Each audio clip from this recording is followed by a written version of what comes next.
podamos sacar algún provecho de esto. Por favor, se pide que todos muteen sus audios para empezar la charla. ¿Bien? A ver, nuestro moderador no puede hacerse la presentación que corresponde, organizada por Elías, y voy a tener que hacerlo de forma personal.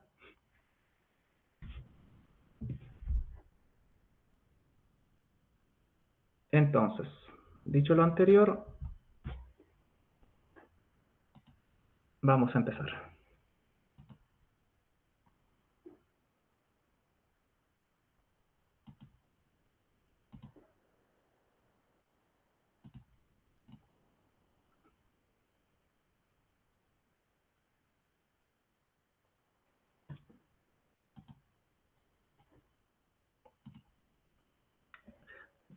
Bien.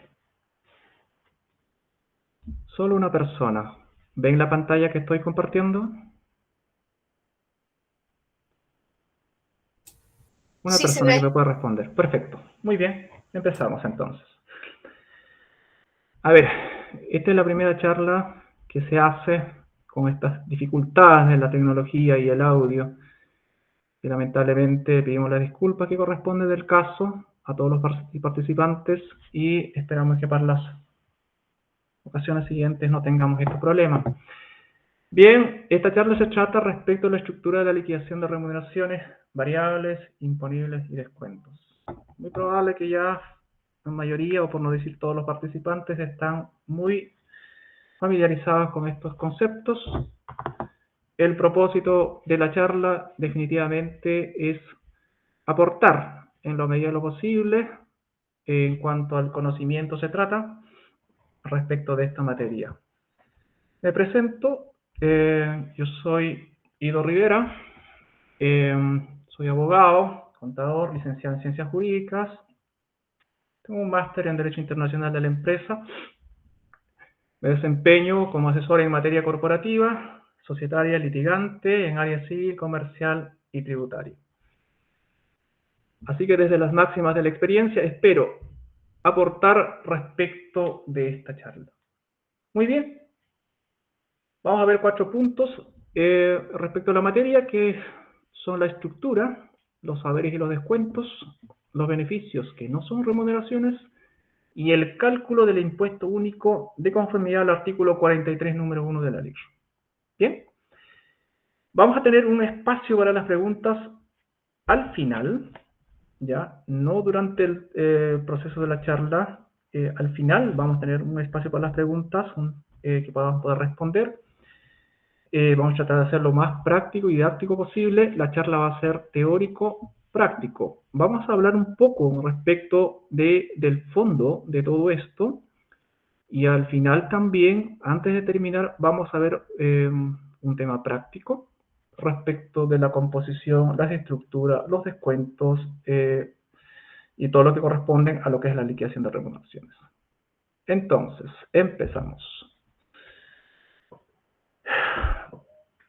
Vemos la importancia, a veces cuando nosotros planteamos el tema de la liquidación de remuneraciones, a veces tenemos una mentalidad bastante técnica, ¿sí? Vemos lo que va y más o menos los ítems que lo componen y nos preocupamos de que las liquidaciones de remuneraciones estén como corresponde. De hecho, hoy en día, como es conocimiento de todos, estas liquidaciones, la verdad de las cosas es que uno tiene que ingresar los datos y son digamos, la inteligencia artificial o los software que nos hacen prácticamente un 90%, obviamente conforme a los datos que uno ingresa dentro de estos sistemas, ¿sí? Pero más allá de todo esto, lo que sí tenemos, lo que se debe y aconsejo que debemos tener en consideración es respecto de la importancia de la liquidación de remuneraciones, la obligatoriedad y además sirve de prueba, ¿ya? Esto no vamos a encontrar en ninguna circular. Estos son de las máximas de la experiencia. Algunas de ellas, por ejemplo, como la obligatoriedad, está dentro de nuestra legislación. ¿Cómo se relaciona entonces sus fuentes de la liquidación de remuneraciones? Ya lo vamos a ver más adelante. Tenemos el contrato de trabajo, las instituciones que tengan que ver en materia de remuneraciones y obviamente la liquidación en materia de remuneraciones tenemos la dirección del trabajo y el servicio de impuesto interno que ustedes ya lo conocen. Los efectos, como dije anteriormente, serán administrativos en base a que pueda hacer una fiscalización por parte de la institución correspondiente, en este caso la Dirección de Trabajo, y las multas que podría representar. Sabemos todos que son muchas. Y en aspecto judicial, materia de prueba. ¿Bien? Fuentes. ¿Cuáles son las fuentes? La fuente por excelencia siempre, y siempre va a ser la ley. Esa es la fuente por excelencia. La fuente primaria, siempre por excelencia, es la ley.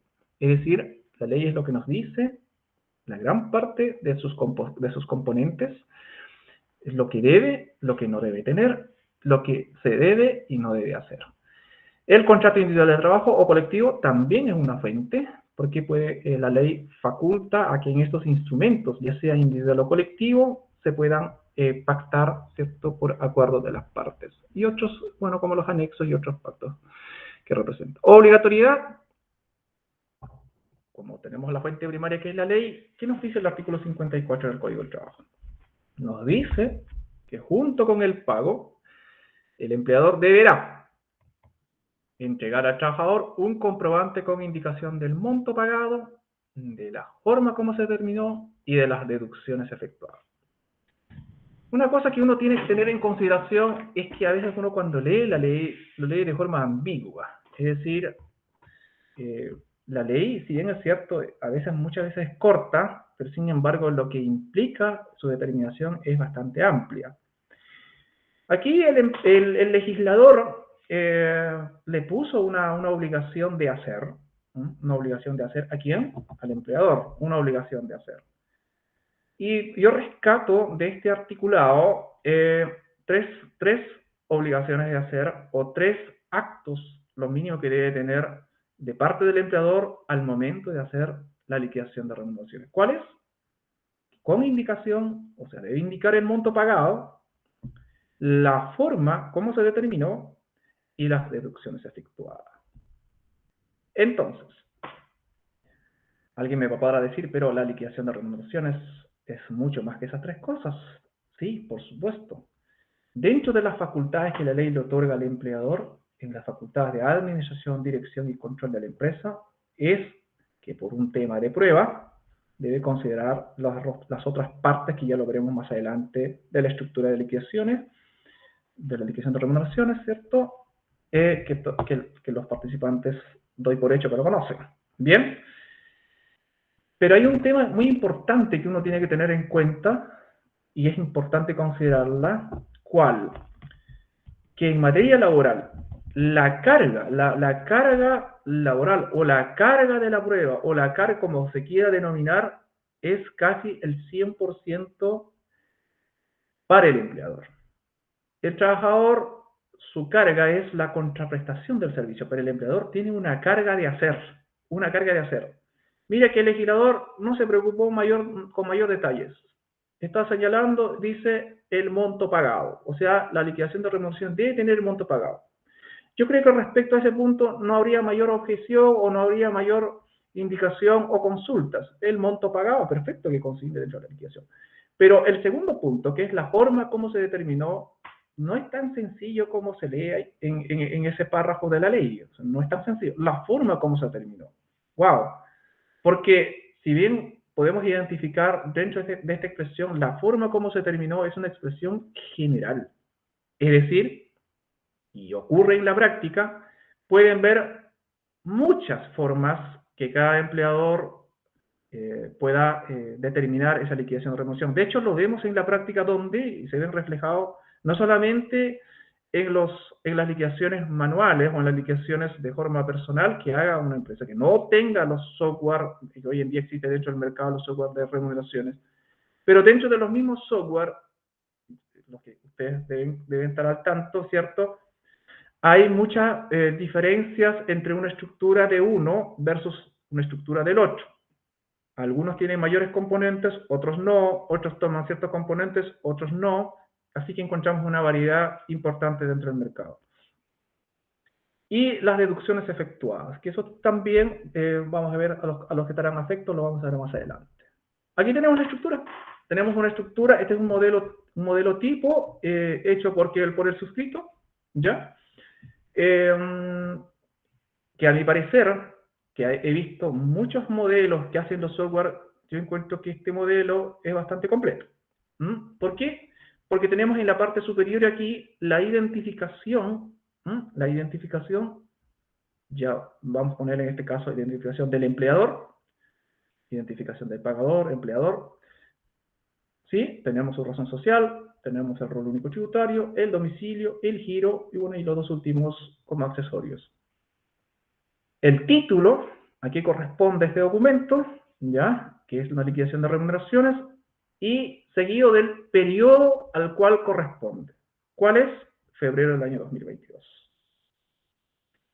Para nuestro ejemplo, vamos a quitar febrero y le vamos a poner enero, porque estamos recién en febrero.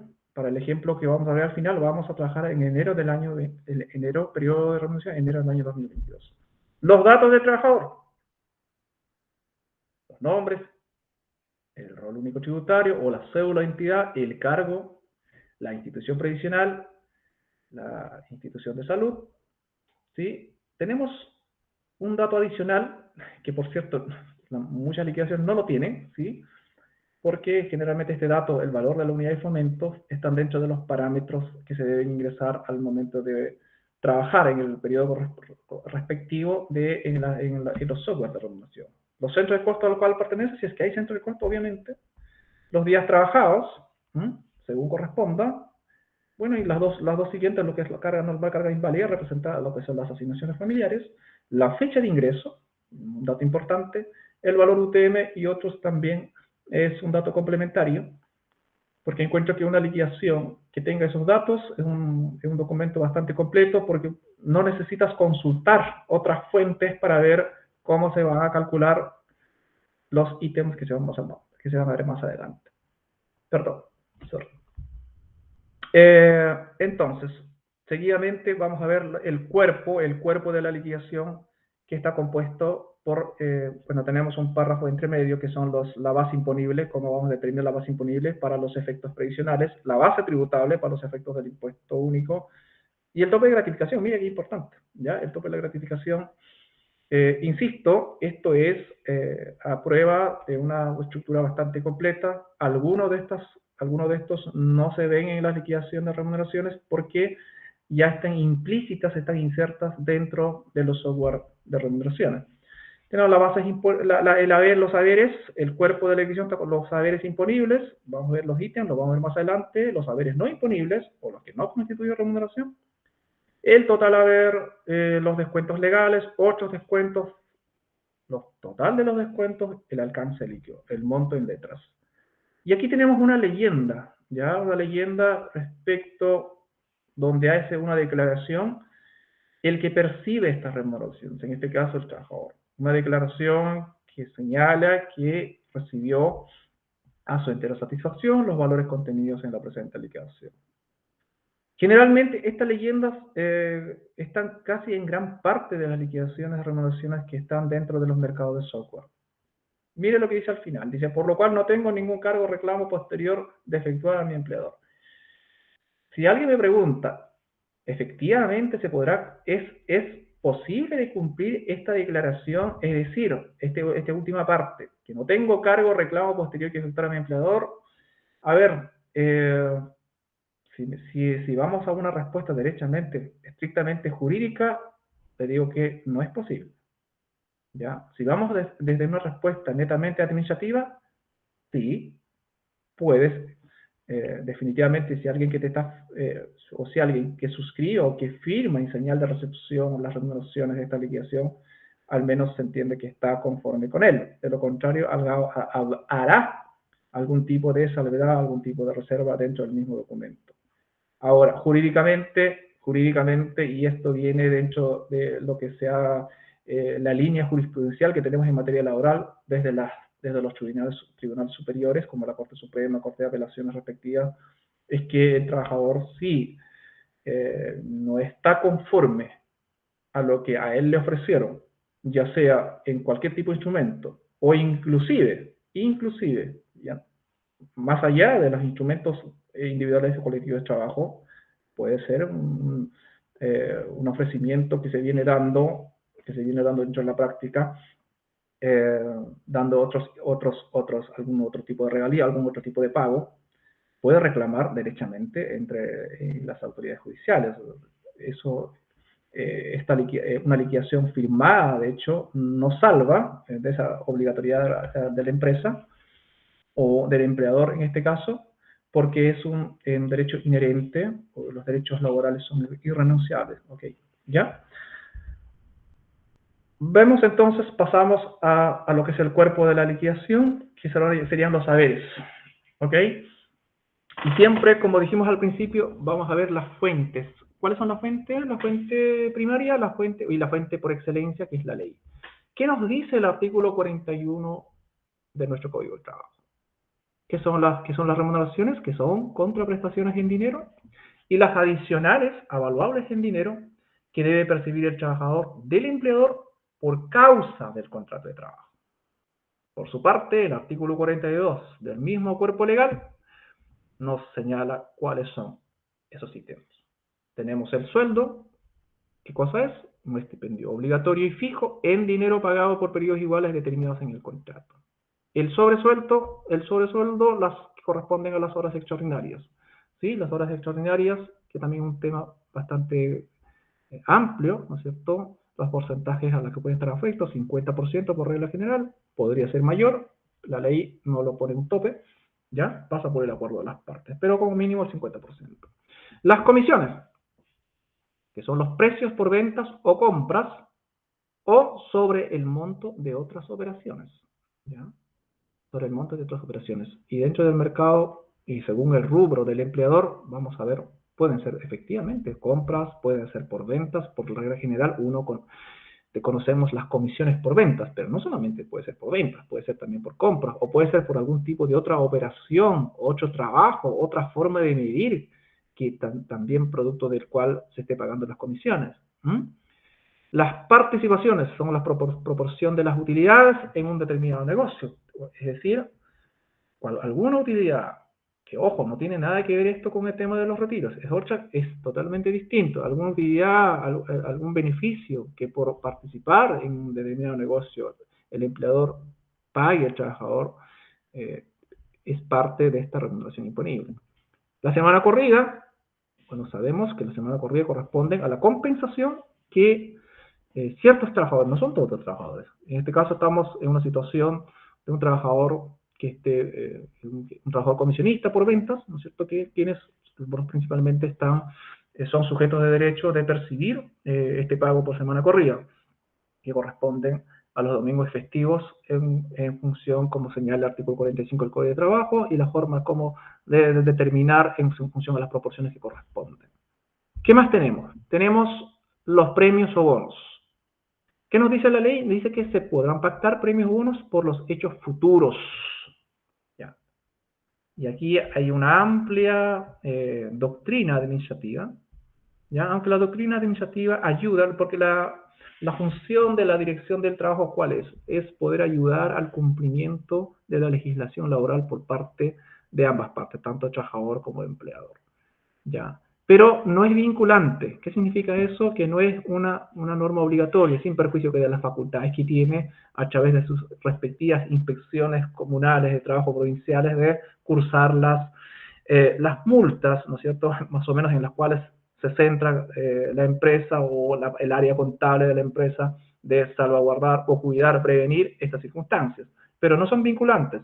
¿Qué significa eso? Que no necesariamente un tribunal de justicia en materia laboral de hecho, yo soy abogado litigante y de hecho nunca, durante los años que llevo litigando, un juez llama como jurisprudencia administrativa sobre el cual se basa la decisión. Eso jamás, jamás. Pero sí sirve para ayudar al cumplimiento de las normas laborales por parte de ambas partes. Entonces, son los bonos, pueden ser muchos, de muchos nombres, de muchas características, con diferentes funciones, Por eso que aquí solamente dice premios o bonos, pero los nombres lo pone. ¿Quién lo pone los nombres? El empleador que va a configurar este bono, los requisitos, las condiciones respecto del pago, la forma de determinar, etcétera, etcétera. Y aquí la ley nos pone un ejemplo de este bono o un ejemplo de un bono. Dice la permanencia durante un tiempo determinado del cliente que ha contratado un servicio o producto a la empresa. Es decir, por la permanencia como cliente de la empresa puede estar sujeto, ¿cierto? Alguna relación puede tener con la función del trabajador y producto del cual se otorga este bono. O bien también la puntualidad del mismo en los pagos. También, mira, particularmente yo no he visto un caso donde una empresa pague porque el cliente le paga de forma puntual, esté sujeto al pago de un bono. Pero podría darse el caso, sí, porque las relaciones laborales o el contrato de trabajo se basa en el principio de la autonomía de la voluntad. ¿Qué significa esto? Que las partes pueden acordar todo aquello que no esté prohibido por la ley. Y desde ya les dejo esto. Todo lo que sea en beneficio del trabajador, la ley no lo prohíbe. Todo lo que sea en contra del trabajador, la ley busca proteger. Acuérdense de eso. Siempre que la ocurrencia de estos hechos dependa del cumplimiento por parte del trabajador de las obligaciones contenidas en su contrato. Siempre que esté relacionado, obviamente que el bono, de hecho, se entiende del tema práctico que el bono va a estar relacionado en función al cumplimiento de que el trabajador haga ciertos actos en función de su contrato de trabajo, por lo cual perciba este bono. De lo contrario, no tendría sentido el bono. ¿Ya? Y el tema del anexo es un tema profundo, un tema profundo del artículo 54 bis del Código del Trabajo. Bueno, esto lo voy a pasar como un dato muy importante para que tengan en consideración, porque los bonos o las remuneraciones variables que tiene un trabajador debe contener un anexo. ¿Me preguntan un anexo del contrato de trabajo? No, es un anexo de la liquidación de remuneraciones. ¿Y qué debe tener ese anexo? Debe tener cada operación que le dio origen, la forma empleada para su cálculo. Y que eso es muy importante. Y aquí voy a hacer un paréntesis. Dentro de la experiencia, yo diría que no he visto una empresa hasta el momento, y cuando hablo de empresas, mira, recordemos que cuando hay un problema con materia de remuneraciones, pues yo entiendo que la audiencia a la cual estoy dirigido son contadores, ¿ok? Parto de esa base.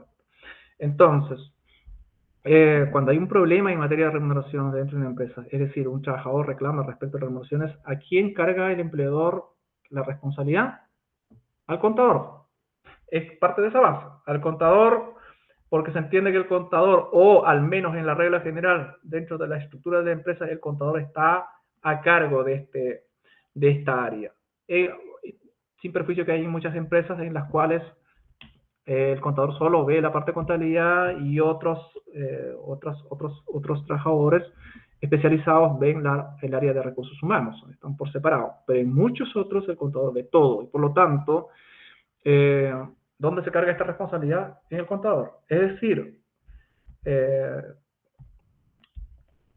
por regla general, y dentro de la experiencia que he tenido como litigante, como asesor, porque también veo la organización, reestructuración de las empresas, siempre el empleador no asume su responsabilidad. Siempre el empleador pasa esta responsabilidad que fue la parte o el área contable, ya sea para bien o para mal, que hizo o no hizo tales o tales actos. Y como dije al principio, no he visto hasta el momento un área contable o una empresa que practique estas cosas. Y producto de esto, vienen muchísimos reclamos y generalmente las empresas o el empleador, hablemos del empleador derechamente, ante una situación de divergencia, de reclamos, denuncias, demandas, siempre está llamado a perder en un 97%. Haberes no imponibles. Los haberes no imponibles. O seguimos en los haberes imponibles, estamos volviendo a la gratificación. ¿Qué nos dice la ley del artículo 47 del Código de Trabajo? Dice que los empleadores, las empresas que perciban fines de lucro y cooperativas obligados a llevar libros de contabilidad, que obtengan utilidades excedentes, están obligadas a gratificar no inferior al 30% de las utilidades o excedentes. Es decir, pregunta, ¿pueden gratificar por un porcentaje mayor? Sí. ¿Pueden gratificar por un porcentaje menor del 30%? Por supuesto que no. Pero más del 30%, por supuesto que sí. Recuérdense al principio, todo lo que sea en favor del trabajador, la ley lo permite. Todo lo que esté en contra del trabajador, la ley busca protegerlo. Bien, acuérdense de ese principio. ¿Qué más? Respecto de esta misma materia de las gratificaciones, creo que están muy familiarizados con esto, respecto del pago del 25%.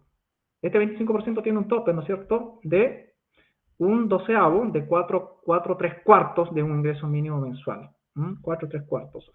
Algunos, en términos prácticos, se llamaría el 4,75, pero conforme a nuestra legislación, que nuestra fuente principal es de 4/3, que es lo mismo que el 4,75 de un ingreso mínimo mensual.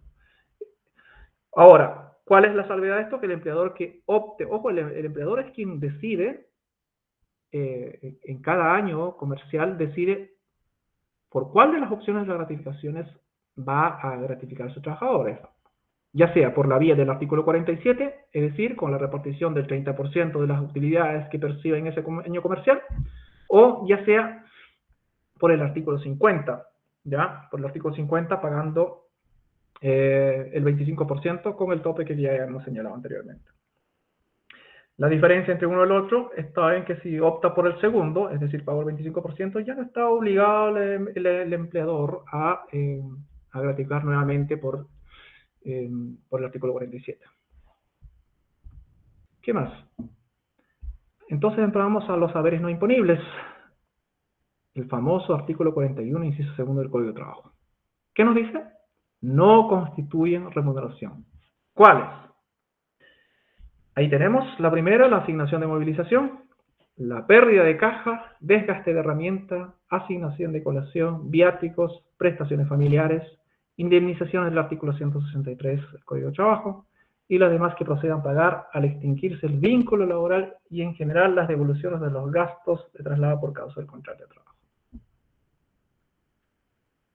Respecto a esta materia, muchas veces se ha planteado si hay algún otro ítem más respecto a lo señalado. Pareciera que tanto la doctrina como la jurisprudencia, tanto administrativa como judicial sobre todo, la inclinación es que el legislador ha sido taxativo respecto de estas materias. ¿Qué significa esto? Que no pueden incorporarse otras materias sino las que ya señaladas por la ley. ¿Ya? No pueden incorporarse otras materias sino aquellas señaladas por la ley. La verdad que cuando uno ve estas materias parece tan sencillo, pero no es menos cierto que las cosas más sencillas es donde más errores se cometen al momento de hacer la liquidación de remuneraciones.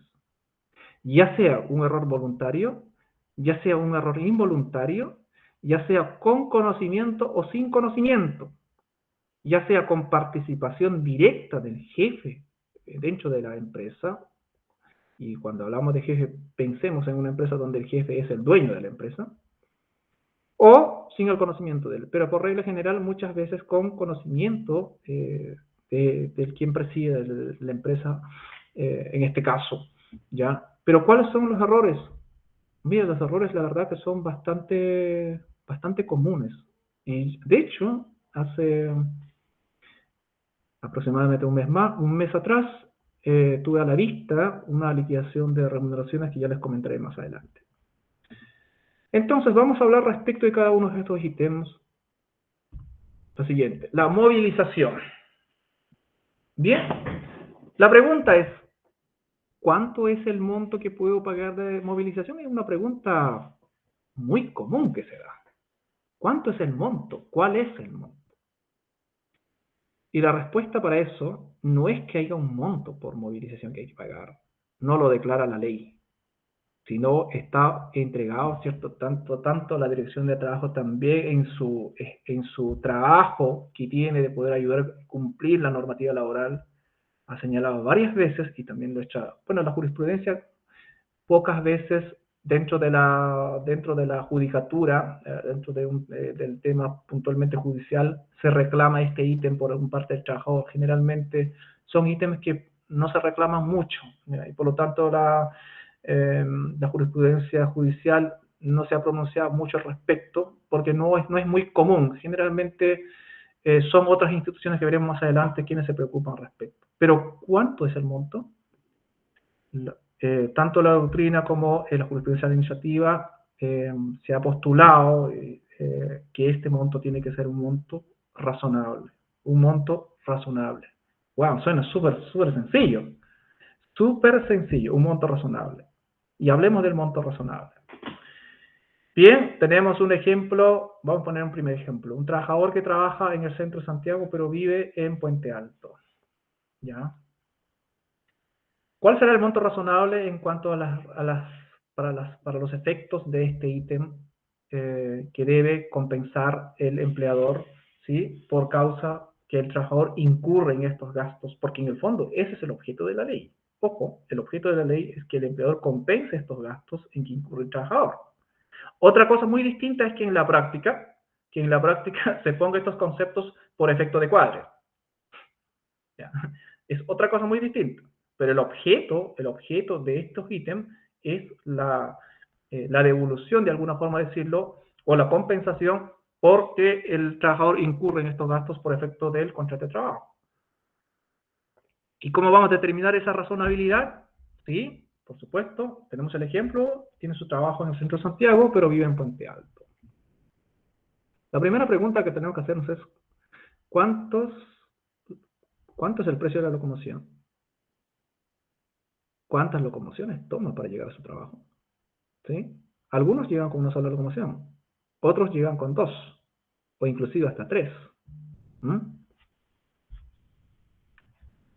Desde ese punto de vista, la razonabilidad que determina por concepto de movilización no es un tema de cuadre. Por favor, tomen estos consejos, les va a servir mucho para ustedes, para sus clientes, sobre todo porque ustedes trabajan en esto. No es un tema de cuadre. Espero que después de esta charla mejore estos postulados y estas posiciones respecto a estos puntos. Porque hay que sacarse ese concepto de cuadre respecto de los ítems que son simples, son comunes, pero no es un tema de cuadre. Ya, no es un tema de cuadre. ¿Ok? Sino que, además, obviamente que por efectos de las remuneraciones probablemente se incurra poner estas asignaciones, porque ya lo haremos un comentario más adelante, el por qué. ¿Da lo mismo poner cualquier monto? Por supuesto que no. Entonces, ¿cuál es la premisa importante al momento de determinar el monto? ¿Cuál es la base, el sustento que debo tener yo como profesional, que voy a sugerir más o menos este sustento? Van a ser lo siguiente. ¿Para todos los trabajadores será igual? No, absolutamente. Todos los trabajadores no viven en Puente Alto. Otros pueden vivir en Rancagua. Otros pueden vivir tal vez en Providencia. Otros pueden vivir en Maipú. ¿Incurrirán en los mismos usos de la misma cantidad de locomoción? Por supuesto que no. Inclusive te puedes topar con un trabajador que vive a una cuadra. ¿Ok? Por lo tanto, no será lo mismo para todos los trabajadores, sino que habrá que evaluarlos según, y esto tomen como consejo, habrá que evaluarlos según puedas defender y justificar válidamente este concepto frente a cualquier autoridad. ¿Ya? Por eso vuelvo a insistir, no es un tema de cuadre, es un tema que su base y sustento es que puedas justificar el monto asignado en la liquidación de remuneraciones respecto de este concepto. Puedo poner, si un trabajador que vive, bueno, a la vuelta de la esquina, por supuesto, ¿cómo justifico el trabajador? A ver, tío, tengo la oficina o la empresa tiene oficina en Teatinos, 890, y el trabajador vive ahí a 2 cuadras. ¿Cómo sustento la movilización de este trabajador? Por supuesto, no hay forma. No hay forma. ¿Ya? O sea, no se cumple el objetivo porque, ojo, insisto, no es un tema de relleno de la liquidación de remuneraciones. Es para compensar en los gastos que incurre el trabajador. Ese es el objetivo del legislador, que permitió que estas remuneraciones, como bien lo señala la ley, no constituyen remuneración. Y si no constituyen remuneración, no están sujetos a los descuentos legales que correspondan en materia de previsión y otros impuestos también. Bien, entonces, ese tema de la razonabilidad está entregado entonces a un análisis objetivo. Ojo, no es subjetivo el análisis, es un análisis objetivo. Debe contar con cada una de las circunstancias que corresponden para poder asignarle este monto. Algunos puede ser que gasten 50.000 pesos, pero con el costo de vida de hoy, tranquilamente los costos de remuneración han aumentado, los costos de traslado han aumentado, por lo tanto, lo que antes pagaba tal vez unos 60.000 o 65.000 pesos de movilización, probablemente hoy esté bordeando los 100.000 pesos y tranquilamente puedo justificar, dependiendo del trabajador donde vive, cuántas locomociones toma, pero esto no es subjetivo, es objetivo. Y cuando hablo de objetivo es que es un hecho real. Porque muchas veces uno de los errores grandes que se comete en materia de contabilidad es que el análisis se hace de forma subjetiva. Y eso es totalmente incorrecto. Es insustentable. No lo puedes probar. Siempre yo le aconsejo que piensen desde el punto de vista que pueda ser probado. ¿Sí? Que pueda ser probado. Una cosa muy distinta es que el empleador decida ponerle X monto y le diga, de órdenes a usted, diga, pongan este monto. Ponle, no sé, ya le voy a hacer un comentario de un caso real más adelante. Pongan tal monto. Pero ustedes tienen una responsabilidad de informar a sus clientes o empleadores, cual sea el caso, su posición en que estén, de que estos ítems deben cumplir estos requisitos y más o menos considerando la situación y un análisis objetivo respecto de este trabajador, que no es lo mismo para todos, el monto máximo que puedo sustentar, que se puede defender, es esto.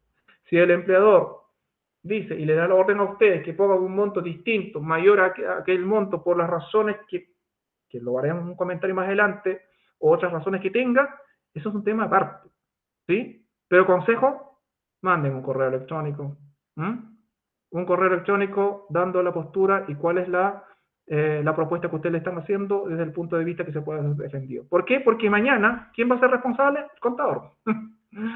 El contador va a ser responsable. El contador puso mal, asignó mal, el contador responsable. ¿Cuál es su defensa? Bueno, no soy yo, la decisión la toma usted. Recuerden, aquí está, en el año 2018, a tal hora, el correo electrónico señalando cuál es un análisis objetivo respecto a este punto y usted quiso que las cosas fueran distintas. Un consejo profesional. ¿Qué más? Siguiente ítem. Pérdida de caja. La pérdida de caja. ¿Qué nos dice la ley respecto de este punto? También, que son para los cajeros que por su cargo custodian dinero o valores. Que por su cargo custodian dineros o valores. Monto máximo según las necesidades que se requiere cubrir. Debe ser razonable. Aquí vamos 8 análisis muy parecido a lo que ocurre también con el tema de la movilización. ¿Se puede asignar a cualquier trabajador esta asignación? No, no se puede. No se puede. ¿Le puedo asignar esta asignación de pérdida de caja a alguien que esté, a ver, como cuidador, por ejemplo, o alguien que esté a un administrativo, ya que trabajan, son contadores? ¿A un administrativo le puedo asignar pérdida de caja? Solamente su función es administrativo, es decir, hace trabajos administrativos, hace trámites, va para acá, va para allá. Pero no controla el dinero, solamente es administrativo. ¿Lo puedo asignar? No, no se puede. No se puede, porque la ley ha limitado que esto es asignar a los que por su cargo custodian dineros o valores. Ningún otro más. Solo aquel que por su cargo como cajero custodia dineros o valores. Partamos de esa base. No es a cualquier trabajador, no es a cualquier cargo. Solo al... A ver, una cosa que generalmente ocurre dentro de las empresas, que esto es más que común. Ustedes están familiarizados, yo creo que todos ustedes, con la famosa, este nombre, auditoría. Hagamos auditoría. ¿Cuál es la finalidad de hacer la auditoría a una empresa? Para detectar, revisar que se hayan cumplido, ¿cierto?, con las normas contables generalmente aceptadas dentro de todos, cada uno de sus procesos.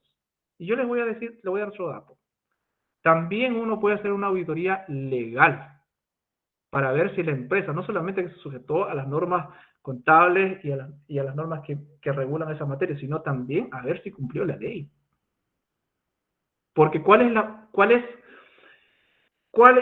el error común?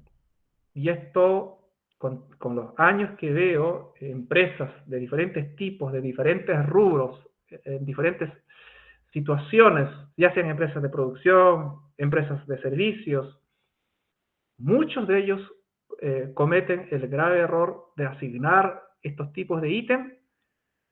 Inclusive, en la práctica, si el trabajador está cumpliendo esa función de cajero o cajera, ¿m? Está cumpliendo esa función, pero hay una diferencia sustancial entre lo práctico y lo legal. ¿Cuál? Que no tiene, nunca se le actualizó ese contrato de trabajo y sigue trabajando en el cargo en la cual fue contratado. En la práctica cumple la función de cajero o cajera o custodia estos valores, pero su contrato dice, no sé, secretaria, administrativo, algún otro nombre, junior, no sé, asistente, pero no dice que es cajero.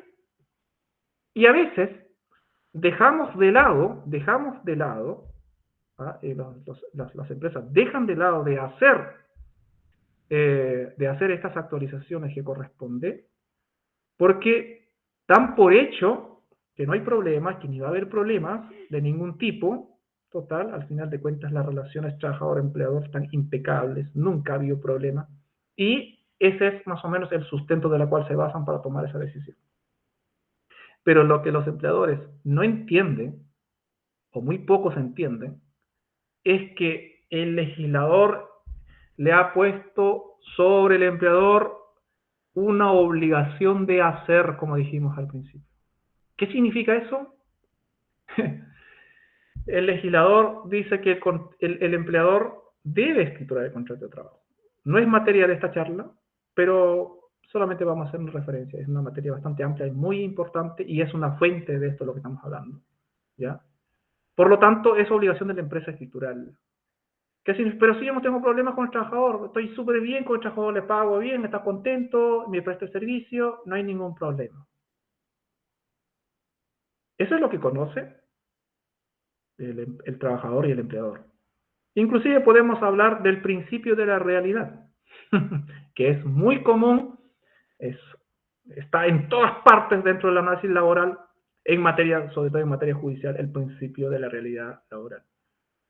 Pero ese principio es en favor, en favor del trabajador. No puede ser invocado por el empleador para salvar una omisión, error u omisión que el legislador le impuso por la ley. Por lo tanto, todo lo que puede ocurrir de la buena relación trabajador-empleador, eso no le empece a una institución que quiere objetar respecto de ese pago. Y ya lo veremos más adelante qué instituciones podrían objetar. Bien, por lo tanto entonces, el monto máximo debe ser según las necesidades que se quieran cubrir y debe ser razonable. Es decir, ¿cuánto puedo asignar como pérdida de caja a un trabajador que trabaja que custodia dineros y valores? ¿Cuánto será? La ley no lo señala cuánto es. Simplemente dice que debe ser razonable, según las necesidades que quiera cubrir. Pongamos en ejemplo un cajero o una cajera, ¿cuánto dinero custodia? O cuántos, más o menos, el monto, porque el objetivo de esta asignación es para reponer, justamente, como su nombre lo dice, la pérdida de caja. Es para reponer, ¿ah? Por efectos de cuadre, por muchas razones al cajero le podrían faltar ciertos montos, no sé, tantas razones podría haber, que no vamos a ampliarnos en ese aspecto. Y el objetivo es que justamente ese riesgo que por efecto de sus funciones el trabajador asume en este cargo pueda ser repuesto, de alguna forma puede ser compensado. Es decir, que no salga de su bolsillo, como Max entiende, que no salga de su bolsillo, sino que el empleador se pone, ¿cierto?, con este ítem de la pérdida de caja. y ese monto debe ser razonable en función a las cantidades. No es lo mismo que le vamos a poner una responsabilidad a un cajero que maneja, no sé, 1.000.000 de pesos, que maneja 50 millones de pesos. No es lo mismo, no es lo mismo. Porque de hecho, según la magnitud, según la cantidad de los valores que custodia, va a ser también la responsabilidad. Menor monto, menor cantidad, menos responsabilidad. Mayor monto, más responsabilidad. Por lo tanto, en función a la cantidad, en función a la cantidad de los montos que custodia, se tiene que asignar de forma prudencial. ¿Y cuántas son las pérdidas? Bueno, dentro del mercado, dentro de la práctica, esto se tiene que analizar también de forma razonable. ¿Cuánto más o menos? Porque a veces puede haber un efecto de cuadre, un efecto de descuadre, pero los montos tienen que ser razonables. Les puedo poner una asignación de caja de 1.000.000 de pesos cuando el trabajador gana 500.000 pesos. No, por supuesto, estamos fuera de toda razonabilidad. Eso es imposible. Eso es imposible. Vuelvo a insistir. Cuando piensen en esto, y cuando digo que piensen, es que no solamente se lea la ley, sino que tiene que pensar de forma objetiva, analizar la ley, ¿cierto? Para dar una recomendación a sus clientes. Siempre tiene que ser de forma objetiva. ¿Cuál es el sentido que le pueda, o sea, frente a las instituciones, frente a terceros, nadie le va a creer que una persona, un trabajador que gana 500.000 pesos su remuneración, tenga una asignación de pérdida de caja de 1.000.000 de pesos? Es decir, totalmente irracional, irrazonable, objetable y desde luego insustentable. ¿Podría darse el caso de ciertos cajeros, de ciertos niveles que tal vez no estamos ninguno de los participantes? Sí, podría darse, pero eso no va a ser nuestro caso. O sea, es decir, una persona que tenga esa asignación, probablemente sus remuneraciones van a ser unos montos, cifras bastante altas. Bastante altas. Siguiente. Desgaste de herramienta. Otra asignación imponible. El desgaste de herramienta. ¿Cuál es el requisito? El requisito que es que la herramienta debe ser de dominio del trabajador. ¿Ok? ¿Qué se dan en los casos prácticos? Y me he encontrado con tantos casos prácticos, que le asignan desgaste de herramientas cuando el trabajador no ha llevado ni siquiera un alicate o un destornillador o algún instrumento. No, los instrumentos, las herramientas son de la empresa, pero tiene una asignación de desgaste de herramientas. Volvemos a ese concepto que malamente está instalado, lamentablemente, dentro del ejercicio de la profesión de contador. Está malamente instalado, no digo en todos, pero está instalado dentro del mercado, que es un tema de cuadre. Y otra cosa que está malamente instalado, que el profesional no salvaguarda su responsabilidad frente a su cliente o empleador. Es decir, debe informar cuál es el análisis objetivo respecto de esto. Porque si no lo hace, ¿quién es responsable respecto a haber hecho esto mal? Vuelvo a insistir, el empleador, muy fácil, se lava las manos, dice, contabilidad. Contador, contadora, hizo mal las cosas. Y frente a eso, si usted tiene el respaldo, dice, mira, aquí tenemos, le informé a usted que esto debe ser un monto razonable, que debería cumplir estos requisitos, y usted dijo, póngalo igual. Porque al final terminan las cosas, así, póngalo igual. ¿Sí? Y esas decisiones, por regla general, los empleadores se olvidan. Se olvidan y cargan, es muy fácil cargar la responsabilidad al Departamento Contable de Recursos Humanos.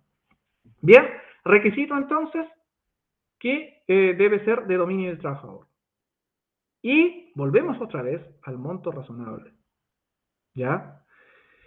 Por ejemplo, tenemos aquí en la imagen un taladro, ¿sí? Una especie de un taladro, ¿ok?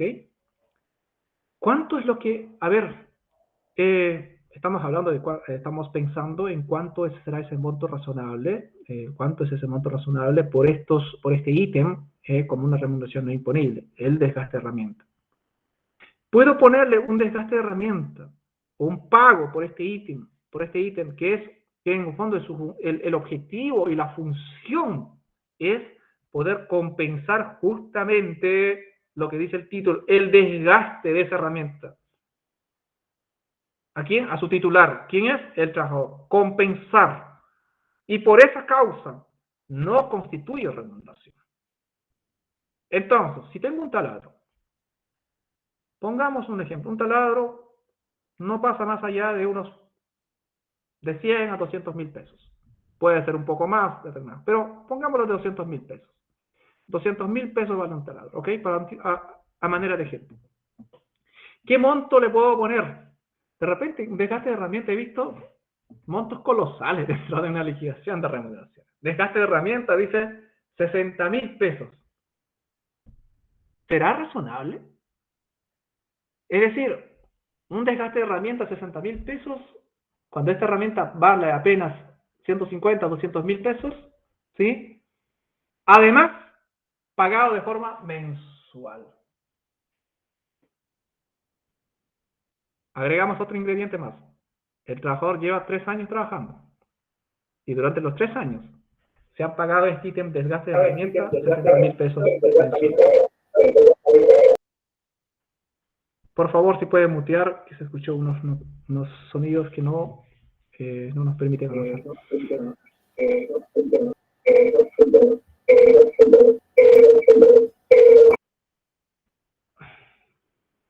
Ya, muchas gracias. Entonces, definitivamente siguiendo el ejemplo, no son razonables, desde luego que no. Y si yo soy alguna de las autoridades públicas llamadas a poder fiscalizar y revisar, por supuesto, en 3 años, pagando 60.000 pesos mensual, 6 por 12, estamos hablando 6 por 3, 18, casi como 2 millones de pesos o 3 millones de pesos, o sea, definitivamente que no es razonable. Totalmente está fuera, es contraproducente. Por lo tanto, esa razonabilidad también tiene que ser objetiva. Y desde ya les digo, toda razonabilidad debe ser objetiva. Hay que sacarse el concepto subjetivo. No es un tema de cuadre la liquidación. La liquidación no es un tema de cuadre. Si es que quieren trabajar y prestar sus servicios de forma profesional, responsable frente a sus clientes, tienen que ser objetivos. Y cuando hablo de objetivos es que pueda sustentarse. ¿Sí? Pueda sustentarse.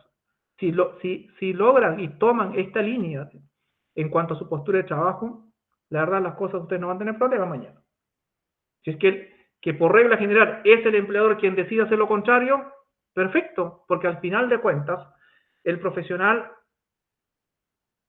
tiene la responsabilidad de decir cómo deben ser las cosas, pero la decisión final recae en el empleador, quien quiere cómo sean las cosas. ¿Ya? Quien quiere cómo sean las cosas. ¿Ok? Si desde el punto de vista del empleador quiere que las cosas sean de otra forma distintas, fuera de la razonabilidad, es una decisión personal, pero que asuma su responsabilidad. Porque es muy fácil mañana después echar la culpa al profesional del área y decir el contador, contadora no hizo este acá o lo hizo mal. Por lo tanto, siempre partan del tema de la razonabilidad, que sea objetivo y sobre todo, que no por estar de acuerdo o por seguir la línea del empleador, no por ello informen lo que deben informar. Eso es muy importante. Seguimos entonces. La asignación de colación. Esto también, otro ítem que se ve muy común dentro de la liquidación de remuneraciones. ¿Ya? La asignación de colación. Y para no repetir, esta asignación también es un monto razonable y va a estar, el análisis va a estar dado en función a la situación, más o menos, como también vimos dentro de la asignación de movilización, pero tenemos un ingrediente. La Superintendencia de Seguridad Social ha señalado, ¿cierto?, que que adquiere el carácter de remuneración. Ojo, que adquiere el carácter de remuneración la parte que excede de la suma razonable en atención a 3 factores. ¿Cuáles? El rubro destinado a ser cubierto por esta prestación, el rango socioeconómico del trabajador, o el rango económico, sí, socioeconómico del trabajador, y el nivel de remuneraciones. Ahora, es aquí donde quería llegar respecto cuando le dije, vamos a hacer los comentarios respecto a cuáles son las instituciones que, y esto lo voy a, bueno, la verdad de las cosas que esta charla se basa en función a las máximas de la experiencia.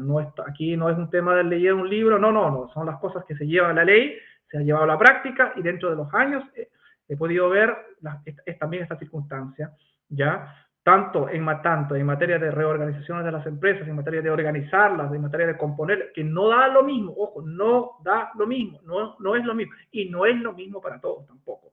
¿Que tienen efectos? Sí. Hay muchos efectos que uno tiene que considerar. No solamente es uno o dos efectos.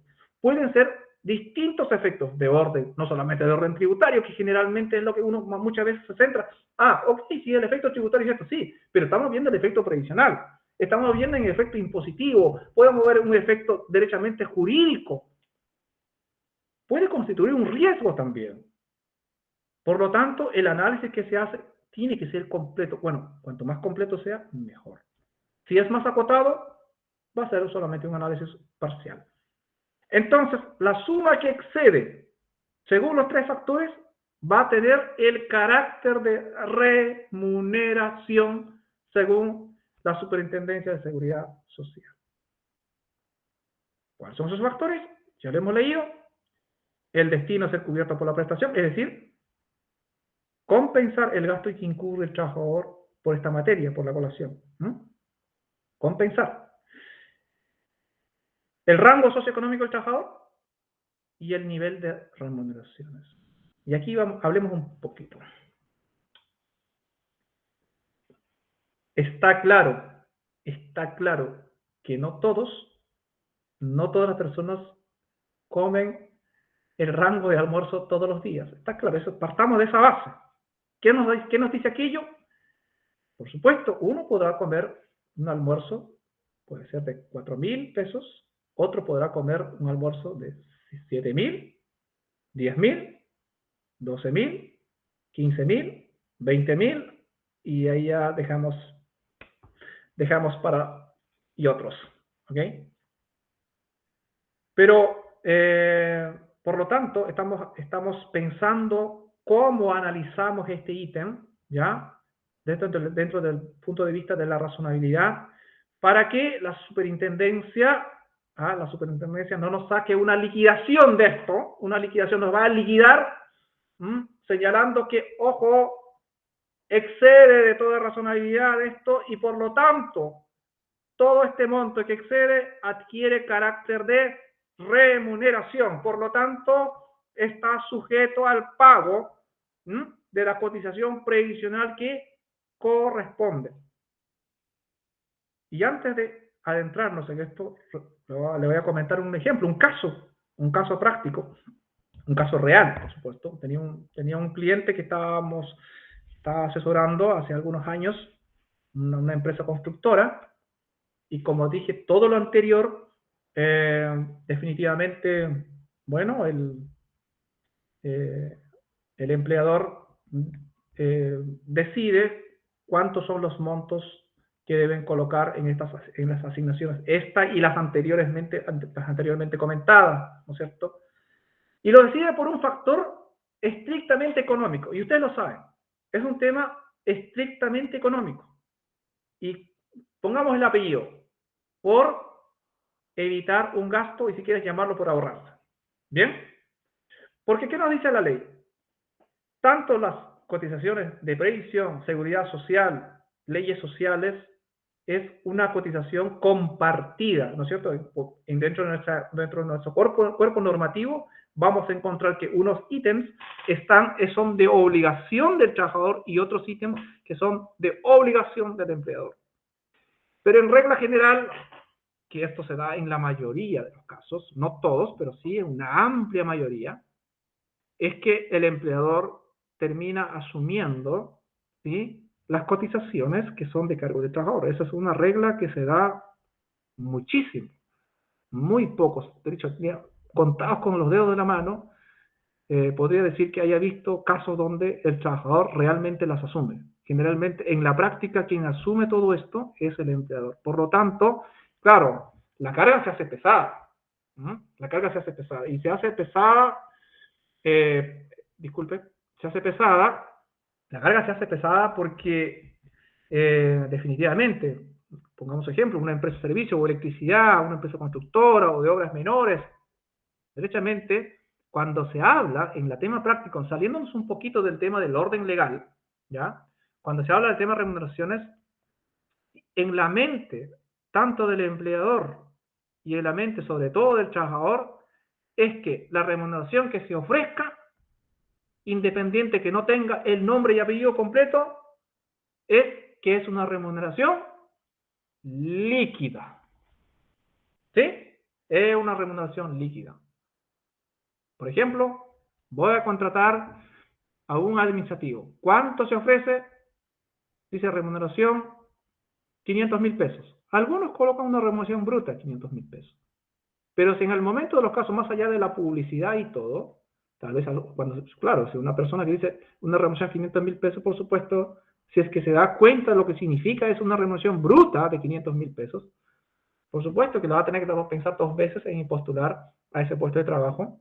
Y si es que ya sabes lo que significa una remuneración bruta, significa que está sujeto más o menos en un orden de casi un 20% aproximadamente que se tiene que deducir de esas remuneraciones, ¿ya?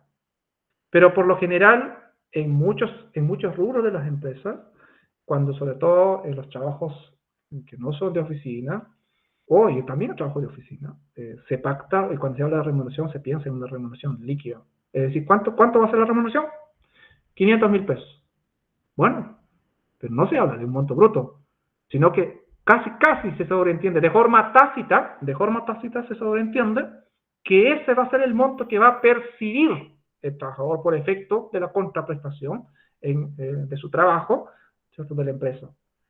El trabajador no tiene la menor idea respecto de, tampoco le interesa, respecto de las cotizaciones, no le interesa. Es decir, si que aceptó el trabajo y el empleador aceptó los servicios, el trabajador da por hecho, claro, que a fin de mes, la fecha de pago, va a percibir ese monto que se ha convenido, que se ha pactado. ¿Sí?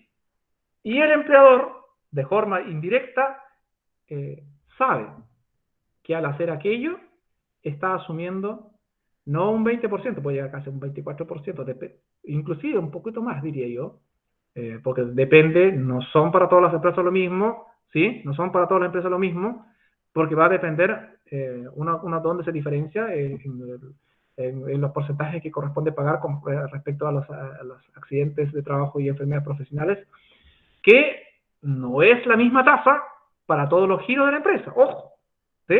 Eso lo sabe muy bien usted, no es la misma tasa. Para uno es una tasa, ahí tenemos la tasa base y muchos rubros, solo por el hecho de tener el giro económico, y hablemos derechamente, el código de actividad económica. Ojo, el código de actividad económica de su iniciación de actividades, lamentablemente, está sujeto a un recargo, a una sobretasa que se le llama. Y por regla general, en muchos rubros, esas sobretasas son de un orden de 2,5% más adicional a la tasa base. Ya estamos considerando que y eso viene a constituir su base para esta empresa en ese código de actividad. Porque, ojo, que es como curioso, ¿sí? Que hay que tener una cosa que hay que tener mucho cuidado es al momento de asesorar a una empresa. Porque si le da una mala asesoría, le podría estar cargando con una sobretasa de forma gratuita, ¿ya? Cuando realmente no le corresponde, porque a veces de repente que yo cuando veo algunas publicaciones dice, tengo este problema y hágalo, no, si hágalo tan simple. Hay que ser un poco responsable. Uno, de repente, generalmente cuando yo recibo una consulta y antes de responder, o si tengo que responder algo, yo no respondo de forma pura y llanamente. No, porque una consulta de forma general no puede tener una respuesta concreta. ¿Ya? Una consulta de forma general es ambigua, es vaga y por lo tanto está llamada al fracaso. Si alguien hace una consulta, siempre tiene que ser de forma completa. ¿Sí? Porque no da lo mismo iniciar las actividades de una determinada empresa y ponerle, a ver, más o menos, se parece a esto, no sé, este está más cercano. No da lo mismo, porque tiene unos efectos, y uno de esos efectos grandes es justamente si este empleador va a estar sujeto a una tasa base, a una tasa mínima de cotización por efecto de accidentes de trabajo, o va a estar sujeto a una tasa adicional. Y eso se va a calcular en función, vuelvo a insistir, al código de actividad que se le asigne, ¿ok? Y cambiar esto, arreglar las cosas, no es tan sencillo. No es tan sencillo. ¿Se puede? Sí se puede. ¿Se demora? Bastante. Bastante. Por lo tanto, hay que hacer las cosas bien desde el principio.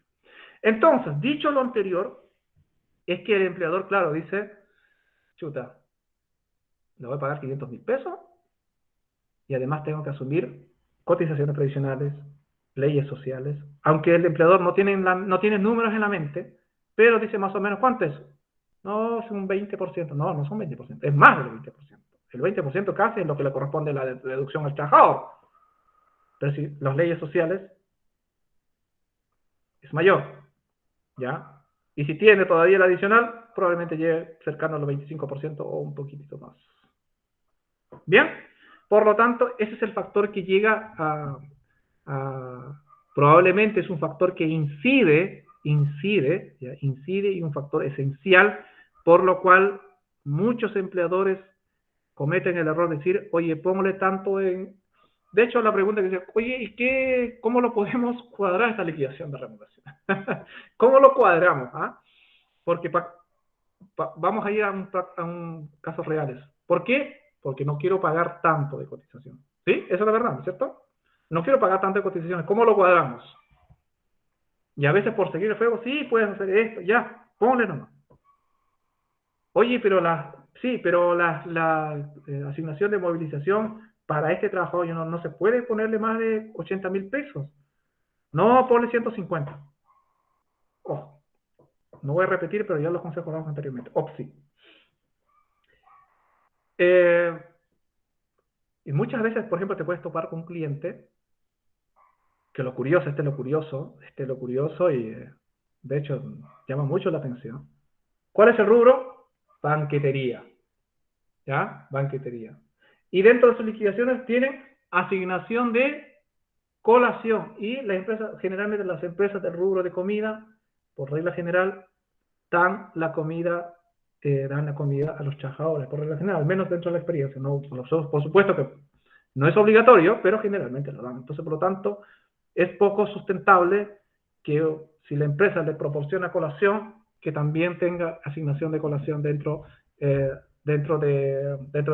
la liquidación de remuneraciones. Por lo tanto, ¿qué pasó con el ejemplo que te estoy comentando? Hace años, ¿cierto? Llegó una carta de la superintendencia a este empleador, ¿sí?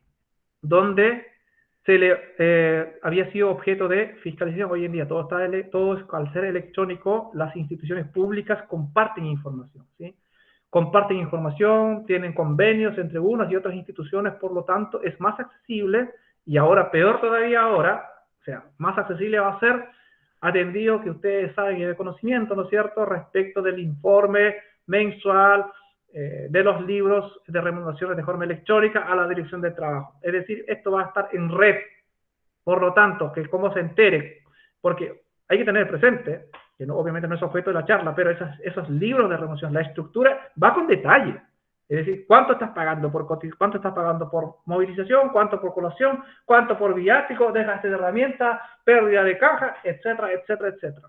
Por lo tanto, va a ser mucho más fácil, mucho más sencillo, que no tengo la menor duda que más adelante las citaciones o las cartas que van a empezar a llegar de la superintendencia, de aquellos empleadores que según el factor socioeconómico determinado por la superintendencia están por sobre el rango permitido o aceptable por estos conceptos.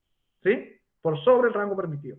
Ahora bien, alguien preguntará, oiga, pero si yo tengo un análisis objetivo de todo esto y la superintendencia, igual me puede colocar en cuánto es el monto, cuánto debe ser, por ejemplo, es decir, yo tengo, es que este trabajador incurre en gastos de locomoción y de verdad se toma 3 locomociones para llegar a su trabajo y al final está gastando más o menos como unos 120.000 pesos mensuales. Y la superintendencia me llegó la carta y me dice que no, que la razonabilidad esto debe ser 70.000 pesos o 60.000 pesos.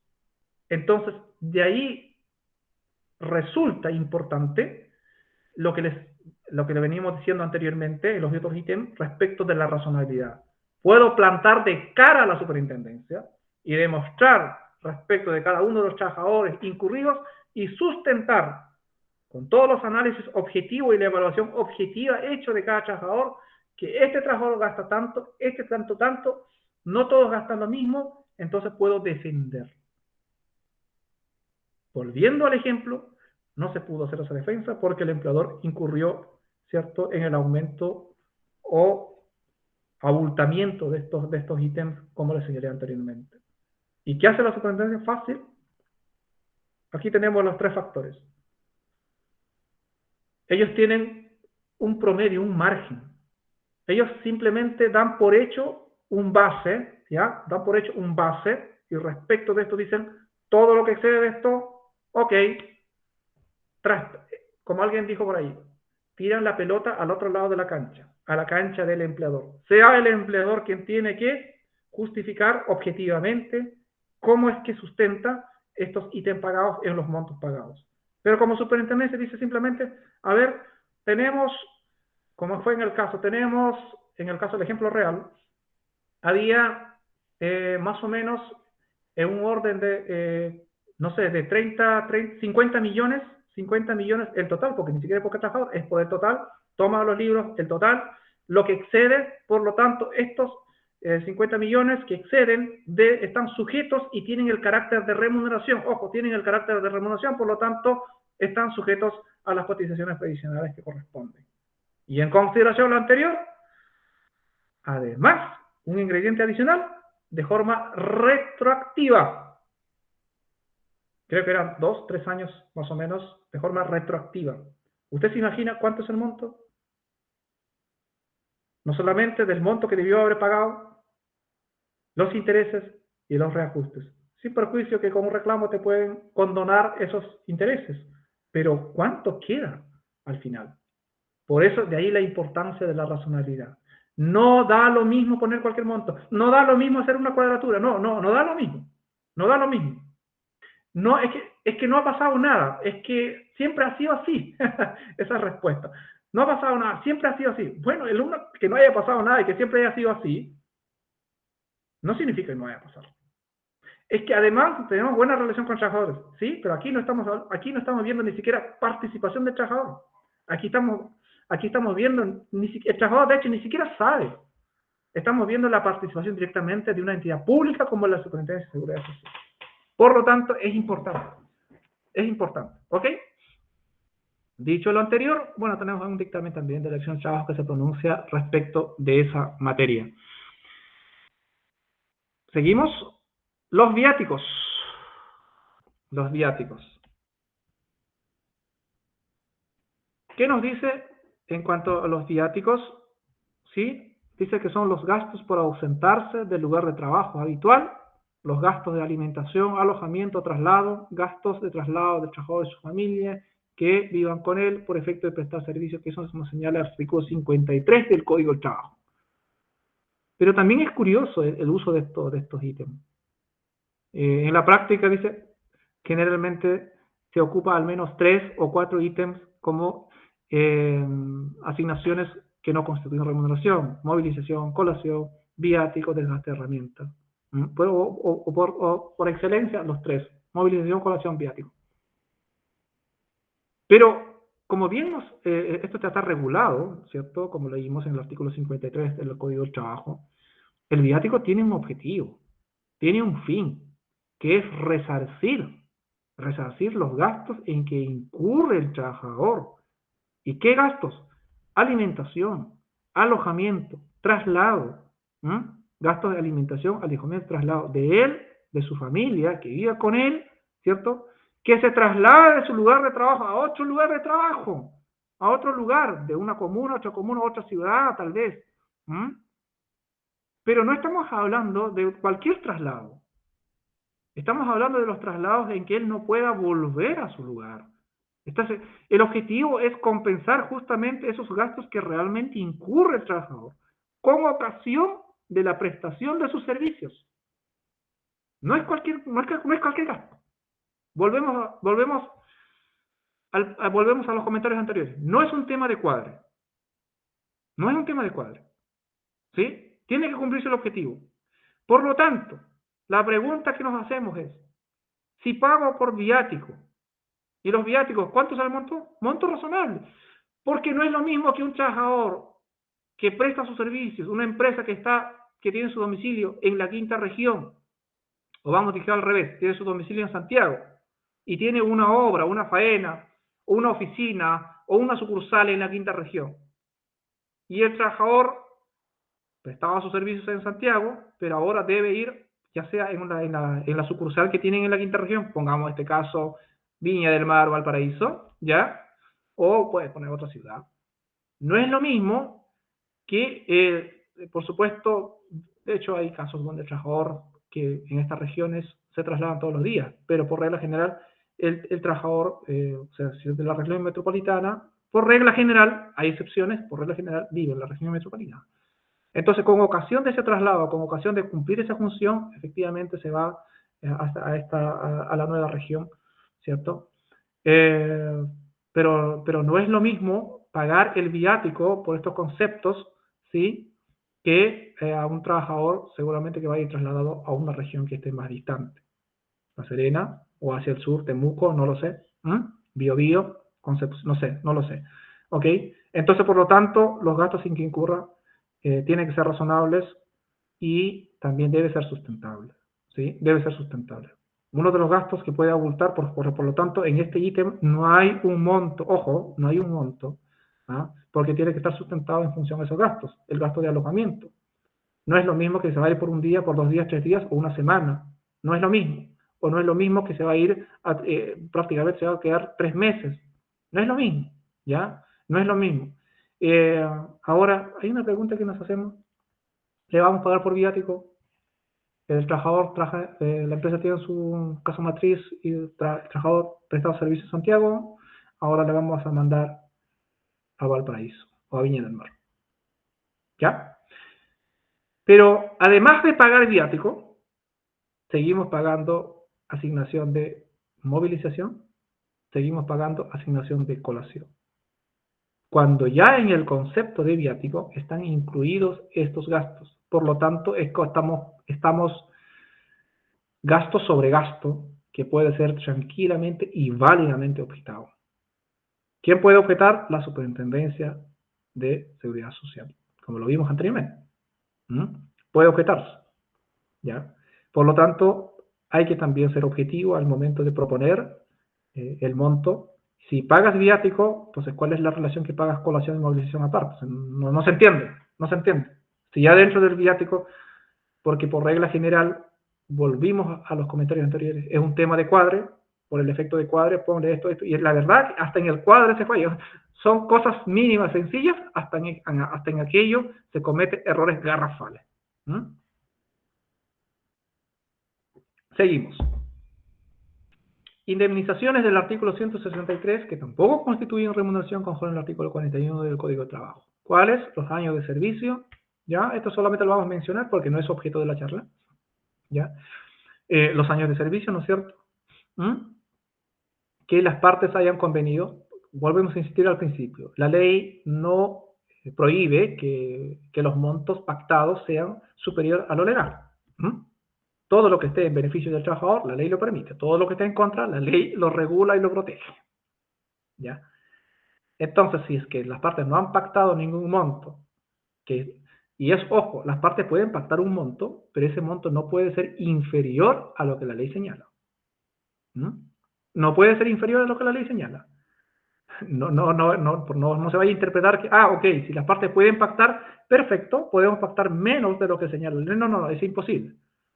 ¿Por qué? Ahí está el principio de que los derechos laborales son irrenunciables. Siempre estuvo de acuerdo, son irrenunciables. Viene a ser un derecho adquirido. Es decir, ni siquiera está a disposición del trabajador. ¿Ya? Hay ciertas materias solamente, claro, ciertas materias que por acto voluntario, como la renuncia voluntaria, bueno, tengo el término de contrato, que es otra materia, ¿cierto? Puede suceder, pero en muchos casos, por ejemplo en este caso de las indemnizaciones del artículo 163, los pactos voluntarios no pueden ser inferiores a lo que señala la ley. ¿Y qué es lo que nos señala la ley? En caso que no hay pacto en contrario, dice que los años de servicio deben ser 30 días de la última remuneración devengada por año de servicio y fracción superior a 6 meses, prestados continuamente a dicho empleador, con un tope de 11 años. Ojo, contadores, este tope está a punto de terminar. Hay un proyecto que se discute en el Congreso actualmente que se quiere eliminar este tope y que sea realmente todos los años que preste servicios al trabajador. Que desde un punto de vista objetivo me parece correcto. Parece correcto, me parece bien, porque después de los 11 años, yo he visto muchos casos trabajando 20 años y claro, ya no recibes, como dicen algunos, estoy trabajando gratis. ¿Ok? Entonces, desde el punto de vista social, sí, estaría bien. Desde el punto de vista de desafío para la empresa, por supuesto que no, porque significa que tiene que aumentar su eficiencia de productividad, y cuando hablo de productividad me refiero de que sus márgenes de utilidad tiene que, ya sea por tema de cantidad o calidad, tiene que apuntar a mejores márgenes, porque de lo contrario, cada vez hemos visto en los últimos 10 años de forma gradual, el legislador ha estado colocando de forma constante cargas económicas para el empleador que debe soportar. ¿Sí?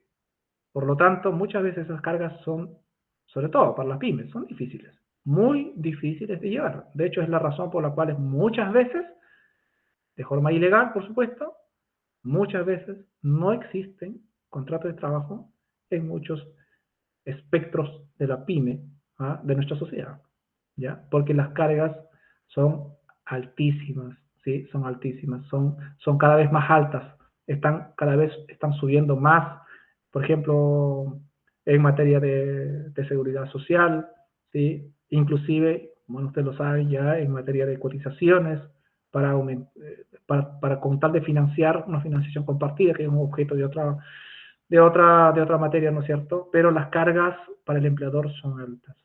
¿No? Cada vez aumentan esas cargas, no disminuyen, aumentan. ¿No? Y es ahí el tema, justificado o no, donde muchos empleadores, claro, que no pueden sortear esta situación. No es lo mismo que una empresa grande, por ejemplo. Una empresa grande no es lo mismo, por ejemplo, cuando los bancos, por ejemplo, curiosamente, no he escuchado durante los últimos 20 años que hayan tenido pérdida de un año. Tienen utilidades estratosféricas, unas utilidades grandes, o lo mismo como las ISAPRES también, por ejemplo. Podemos seguir hablando de otros rubros. ¿Qué más?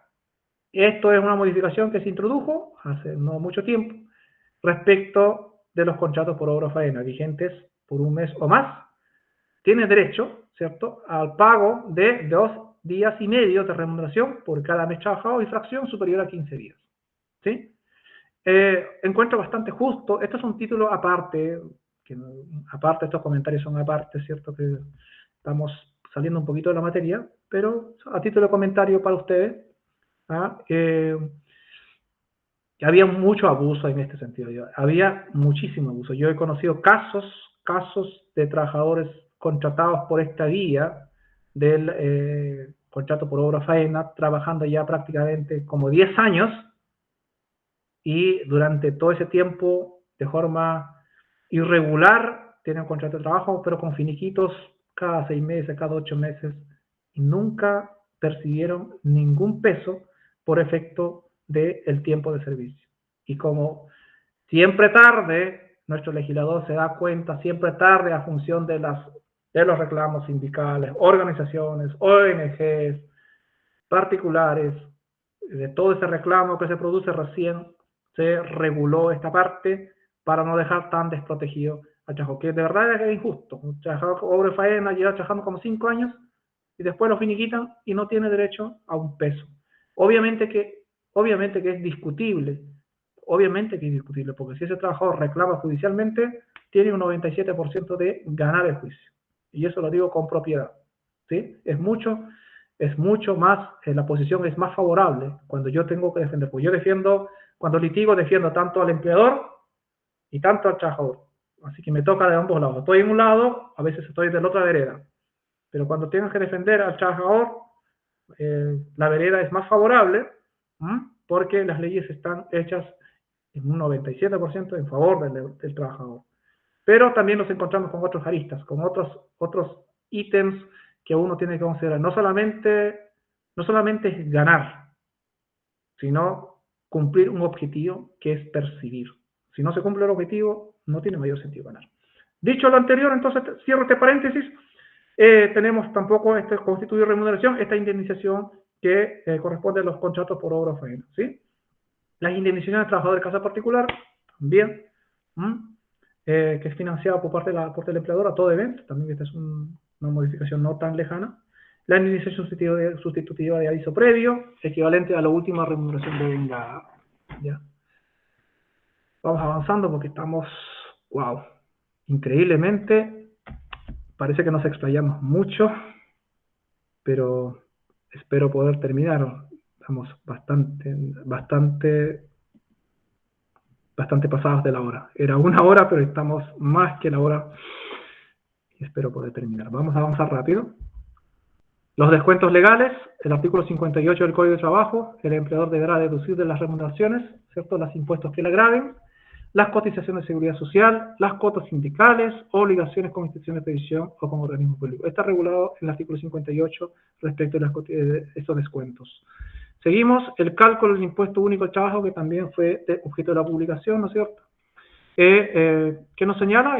Bueno, tenemos el artículo 43 de la LIR, ¿sí? Los ítems que componen la base de cálculo son los sueldos, sobresueldos, salarios, premios, dietas, gratificaciones, participaciones y cualquier otra asimilaciones y asignaciones que aumenten la renta pagada por servicios personales, montepillos, pensiones, exceptuadas las imposiciones obligatorias que se destinen a fondos de previsión, retiro, cotización de salud con límite imponible conforme al artículo 16 del decreto ley 3.500 de 1980, que en su oportunidad señala, de hecho lo dice hasta ahora, que el tope el límite máximo era de 60 unidades de fomento, pero la misma ley señala que esto debe ser reajustado para estos efectos por el INE según el precio de la variación de las remuneraciones de forma real, y para este mes del año 2000, o sea, para el mes pasado, enero del año 2022, este límite está en 81,6 unidades de fomento. Para los efectos de las pensiones, que también tienen un tope, lo señala el mismo artículo 85 del mismo decreto ley 3.500, y este límite no ha cambiado desde el 1980, es decir, se mantiene en las 60 unidades de fomento, ¿ya? Que deben pagar por los efectos de las cotizaciones de salud. La base de cálculo determinada se aplica el porcentaje de acuerdo a los tramos de renta señalados en el artículo 43 de la LIR. A veces alguien dirá, pero ¿por qué se habla de todo esto acá si yo ingreso de esto y otros más? Yo ingreso, la verdad, los datos de trabajador, los datos que me pide el sistema, el sistema o el software, la formulación del sistema, y el sistema lo hace solo. Pero yo les hago una pregunta. ¿Quieren ser profesionales mecánicos, que todo sea hecho por el sistema, o quieren ser profesionales que sepan cómo lo hizo el sistema? Porque hay una diferencia entre uno y el otro. Si el profesional que sepa cómo lo hace, porque el sistema es un robot, ¿ah? Es decir, ingresa los datos, tiene una determinada configuración y según esa configuración arroja un resultado. Pero ¿podría equivocarse? Por supuesto que puede equivocarse. Porque va a depender de cómo se le asigna. ¿Sí? ¿Es imponible? ¿No es imponible? ¿Es remuneración? ¿No es remuneración? ¿Y si se equivoca? ¿Y si no lo es? Entonces, por lo tanto, es bueno también que el profesional sepa saber cómo se hace estos cálculos básicos. ¿Bien? Cálculo del impuesto único, del artículo 43, número 1. ¿Sí? También se deduce, ¿no es cierto?, al momento de determinar la base, para los efectos del impuesto, lo que corresponde al seguro de desempleo, del artículo 5 de la ley 19.728, ¿ya? Los casos especiales que no están grabadas, lo dice la propia, norma del artículo 43 de la LIR, ¿ah? Las regalías por concepto de alimentación, las cantidades por concepto de gasto de representación, APB que se destinen o anticipar o mejorar pensiones, obreros agrícolas cuyas rentas sobrepasen las 10 UTM mensuales, que estos están sujetos a un pago de un 3,5% sobre la parte que exceda, ¿cierto?, de esta cantidad antes señalada. Los choferes de taxi que no sean propietarios también están sujetos a un tema del 3%. Ahora vamos al caso práctico, porque tenemos que avanzar para poder terminar. Estos son los datos. Los datos, si alguien tiene datos, puede anotarlos para que vea, si quiere anotarlos, sí, para que vea cuando vamos a nuestra composición o el hacer de la requisición de remuneraciones. Estos son los datos para hacer. Periodo de remuneraciones, vamos a trabajar en enero del 2022, la sueldo base es de 1 millón de pesos, el bono de cumplimiento de meta está sujeto, ¿cierto?, a este bono, 200.000 pesos. Hay otro bono de puntualidad de asistencia, 60.000. También se le paga a este trabajador semana corrida, el monto que señala ahí, 250.612. Comisión por venta de 1.052.000. Este es un vendedor, 1.052.571. Salud está afiliado a una ISAPRE. Ojo, está afiliado a una ISAPRE. Y tiene un plan de 5,145 unidades de fomento mensual. Ese es el plan que tienes trabajado. Tu contrato es indefinido y además le afecta la retención del artículo 42, número 1 de la LIR, más conocido dentro de la profesión de la contabilidad, el 3% del artículo 9 de la ley 21.252, que no es lo mismo que el 3% del artículo 7 de la misma ley. Ojo, este es por efecto del contrato de trabajo. Dicho esto, entonces, vamos a nuestro caso práctico. Si es que ya anotaron, o si no, pero estos mismos datos se van a ingresar en la otra, ¿sí? Vamos a ver entonces la planilla y con esto vamos terminando. Ok.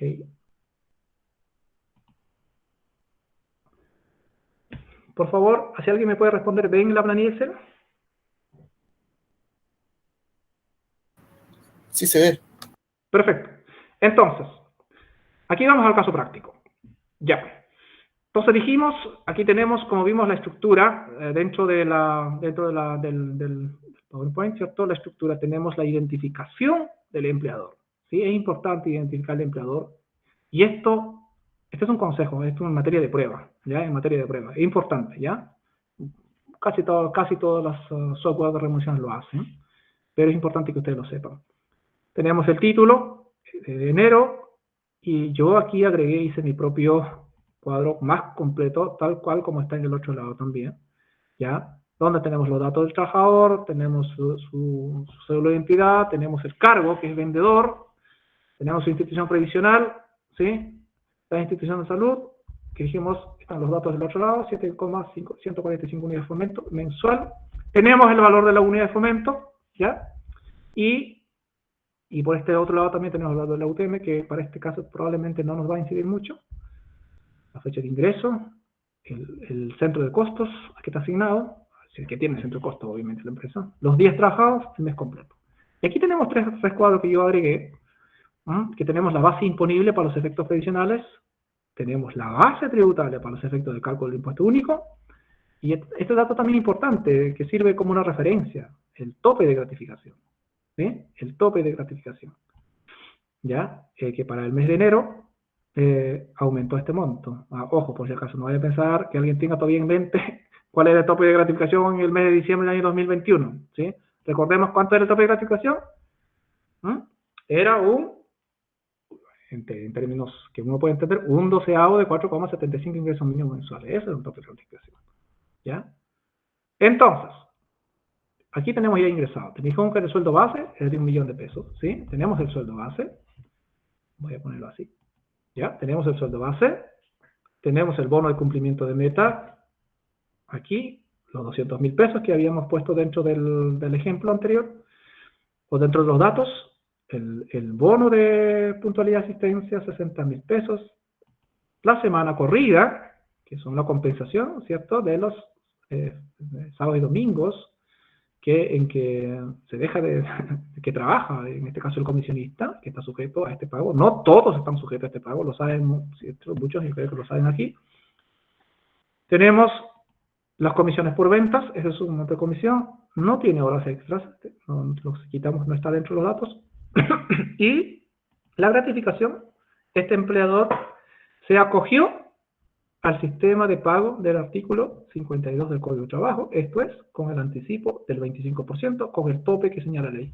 Entonces, aquí me interesa, por lo tanto, si yo tomo como la base de cálculo el 25%, por supuesto que el 25% va a ser mayor que este monto que tengo, ¿cierto? Por lo tanto, tomo el tope que ya tengo calculado, tomo el tope como referencia y por lo tanto, si tengo que cotejar, tengo que estoy dentro del tope. Y tengo entonces, por lo tanto, me da el total a haberes imponibles. Este total haberes imponibles se traslada aquí arriba y me va a constituir la base imponible. ¿Para qué efectos? Para los efectos de las cotizaciones, ¿sí? ¿Qué más? También tiene asignación de movilización. Estos son los del artículo 41, ¿cierto? Que dijimos ampliamente que no constituyen remuneración. No constituyen remuneración. ¿Sí? Movilización, colación. No tenemos pérdida de caja porque este vendedor. Dejaste de herramienta tampoco. Solamente a título referencial. Es un vendedor. Y tenemos los 160.000 pesos de la base de los haberes no imponibles. Por lo tanto, tenemos los total haberes y aquí tenemos los descuentos legales. Lo que es la previsión, el 10%. Oiga, alguien me dice, no, no son 10%, es como, no, pues no es el 10% más la comisión, ¿no es cierto? Está todo separado. El seguro de cesantía, porque dijimos que según los datos, está sujeto a un contrato de trabajo con duración indefinida, ¿sí? Y aquí, este es un punto importante. Tema de salud. El tema de salud, según, si aquí pueden ver, ¿cierto?, de dónde se determina, esta persona tiene un plan de salud de 7,145 unidades de fomento. Por lo tanto, el descuento por salud para este trabajador va a ser de 223.014, ¿sí? Estamos haciendo de forma manual para saber cómo llegamos a esto. Pero el 7% legal que le corresponde son de solo 189.000 pesos y la diferencia va a ser un adicional. ¿Pero para qué hay que separarla? Por supuesto que es importante. ¿Por qué separarla? Porque ya lo veremos en el siguiente. Cuando calculamos el impuesto único, ¿ya?, vamos a deducir o vamos a rebajar, como quieras entenderla, porque fíjense que la base imponible para los efectos previsionales no es lo mismo que la base imponible para los efectos tributarios, o sea, para los efectos del impuesto, ¿ya? Es menor. ¿Qué cosa vamos a deducir entonces? Se van a deducir lo que son estos ítems.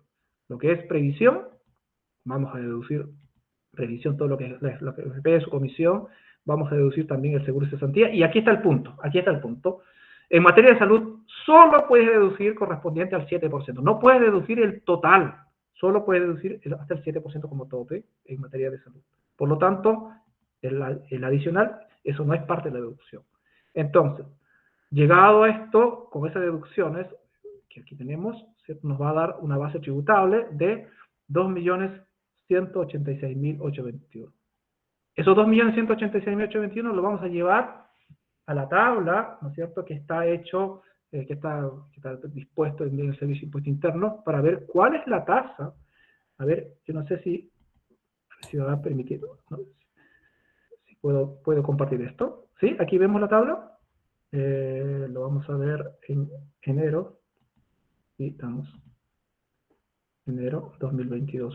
Ojalá que se actualice. Que todavía me aparece febrero, no se me actualiza. Pero aquí tenemos la tabla, ¿sí? Según los rangos, que esto de acá están, yo creo que muchos de ustedes ni siquiera lo ven. ¿Por qué? Porque estos son datos que están insertos dentro del software de remuneración. Por lo tanto, como dije anteriormente, si se ingresan mal, algunos factores, algunas cosas, bueno, lo tomará mal. Si lo ingresan bien, lo tomará bien. Pero es importante uno saberlo, ¿ya? Entonces, dicho esto, considerando que era más superior a 2 millones de pesos, el base imponible tributable de nuestro ejemplo, solamente para efectos saber cuánto es la tasa, ¿sí? Estamos de 1.600.000 a 2.700.000, nosotros estamos en este rango, será la tasa del 8%, y tenemos el monto de la rebaja. Volviendo entonces a nuestro procedimiento de determinar este impuesto único, bueno, tenemos la base de cálculo de 2.186.000, va a estar sujeto a una tasa del 8%, y según nuestra tabla tiene una rebaja de 95.487,72. Es decir, tomamos, por lo tanto, la base tributable, ¿ya? La base tributable, ¿sí?, lo vamos a multiplicar por el 8%, ¿sí? La base tributable lo vamos a multiplicar por el 8% y nos dará el impuesto que efectivamente corresponde pagar a este trabajador, que serían 79.458 pesos. Y así, bueno, tenemos dentro de aquí, a ver, no lo voy a insertar porque de verdad que estamos bastante pasados en la hora. También dijimos que este trabajador está dentro de los datos, está sujeto al descuento, ¿sí? Del 3%, lo que corresponde el préstamo que hizo el Estado, ¿no es cierto? El préstamo que hizo el Estado, y conforme a la ley citada en los datos, se refiere a los que están sujetos a contrato de trabajo. Por lo tanto, ese 3% también tenemos que calcularlo en función a ¿cuál? ¿La base tributaria o la base imponible? Base imponible, ¿sí? La base imponible. ¿Bien? La base imponible. Y ahí tendremos, va a ser netamente de ecuación. Esto sería, bueno, tenemos acá abajo la leyenda, ¿no es cierto? La leyenda para que firme el que percibe esta remuneración, en este caso el trabajador. Hay una pregunta que me voy a anticipar por ustedes. ¿Es obligación del trabajador firmar la liquidación de remuneraciones? ¿Será una obligación? No. ¿Es obligatorio que la empresa lo haga firmar al trabajador la liquidación de remuneraciones? ¿Es obligatorio? No, no. Como vimos en la ley dice qué es lo que debe tener la liquidación de remuneraciones. No dice que debe hacerlo firmar de forma obligatoria.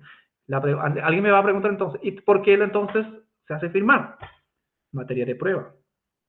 ¿Sí? Materia de prueba. Porque ¿cómo prueba? ¿Cómo pruebo yo como empleador que le pagué a, no sé, a Juanito Pérez, le pagué su remuneración de 500.000 pesos y lo pagué, para más encima lo pagué por mano, dinero en efectivo? Y mañana él me dice, no, el empleador no me ha pagado, desde que ingresé a trabajar no me ha pagado la liquidación, o no me ha pagado la remuneración, o me debe los 3 últimos meses.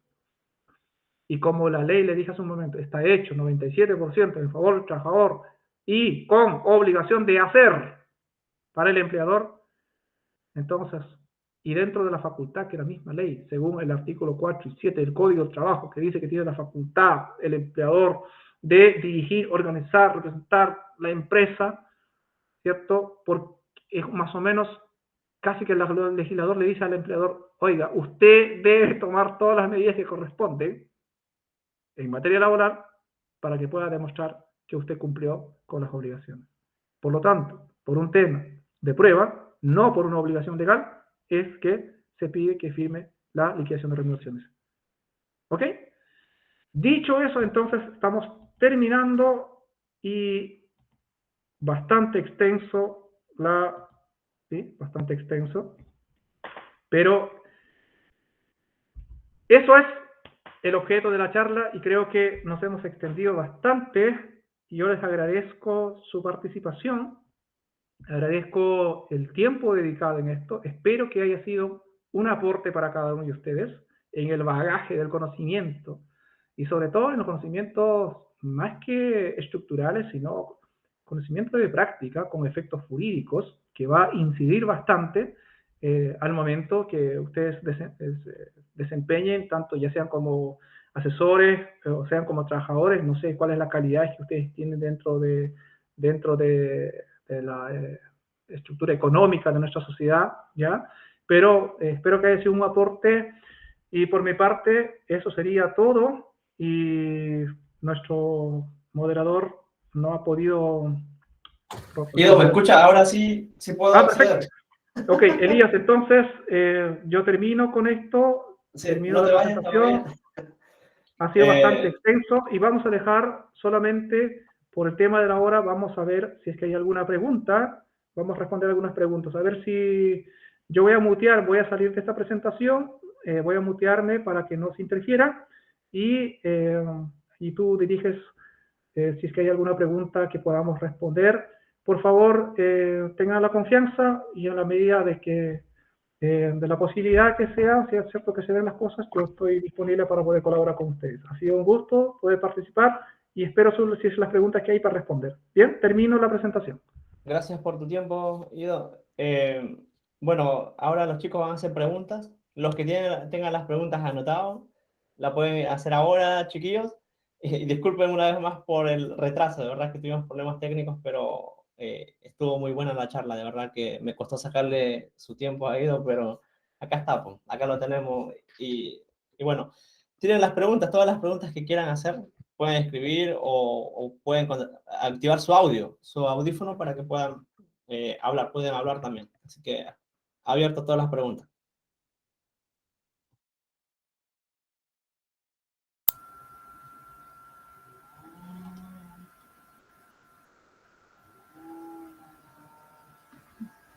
Hay una pregunta que leí que decía, hay empresas que dan asignación de colación por cheque de restaurante. ¿Cómo se hace con esos cheques?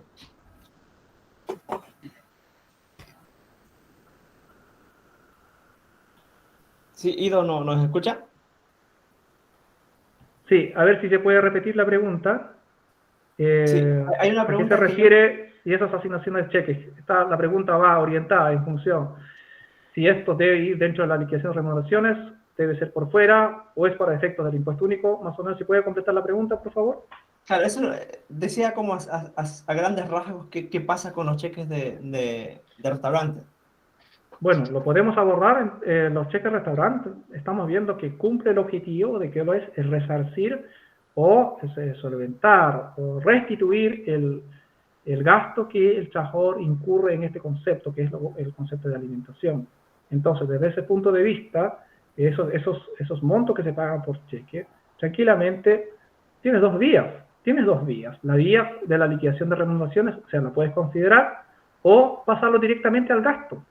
¿Sí? Directamente al gasto, porque es un concepto que cumple el objetivo, por lo tanto puedes ocupar la vía de la liquidación, y si quieres mantenerla, si es fijo, o si no quieres considerarla en aquello, puedes considerarlo por la vía del gasto directo. Ahora, ¿cuál es la diferencia? Va a haber una diferencia y un efecto. Parece muy sencilla, pero siempre yo pienso en el efecto que puede producir, en este caso, póngase usted es el contador de la empresa, ¿cierto? Y vamos a pensar en el efecto, y está cumpliendo el objetivo de resarcir, de cubrir estos gastos que incurre el trabajador. Como ya lo hemos visto dentro de la charla, no está tampoco sujeto al impuesto único. Pero hay un efecto que no hay que perder de vista. ¿Cuál?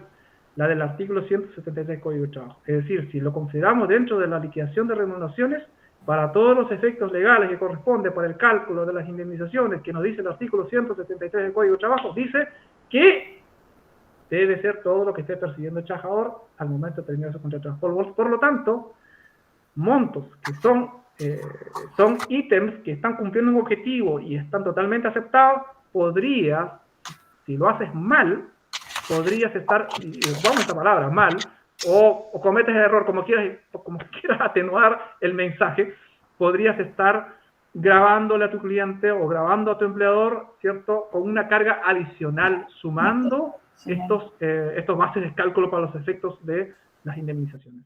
Espero haber respondido la pregunta.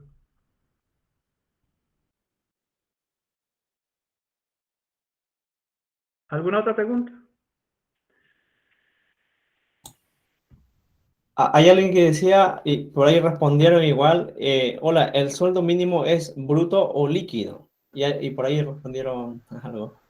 Bueno, el sueldo mínimo sabes que es bruto. O sea, una cosa es los comentarios que hicimos, ¿no es cierto?, dentro de lo que se da en la práctica, son comentarios, digamos, como profesionales del área, pero otra cosa es lo que dice la ley, ¿ya? Y por regla general, cuando tengo que asesorar, yo tengo que regirme por lo que dice la ley, no por lo que dice en la práctica. Porque lo que dice en la práctica sirve para la oficina, sirve para los acuerdos, pero eso no me sirve legalmente. ¿Sí? No me sirve legalmente. Entonces yo tengo que regirme con función de lo que dice la ley. Porque solo en función de aquello puedes defender una determinada situación, ya sea por un lado u otro. Esa es la recomendación que doy. Por lo tanto, desde ese punto de vista legal, por supuesto que todas las remuneraciones son de carácter bruto o de carácter imponible, ¿no? Perfecto, Excepto gracias. excepto las señaladas en la charla. ¿Bien? Disculpen, ¿cuándo creen que van a hacer otra charla con lo que es semana corrida, viáticos, tasas adicionales, de acuerdo a los códigos de actividad? Más práctico, me gustaría tener algo.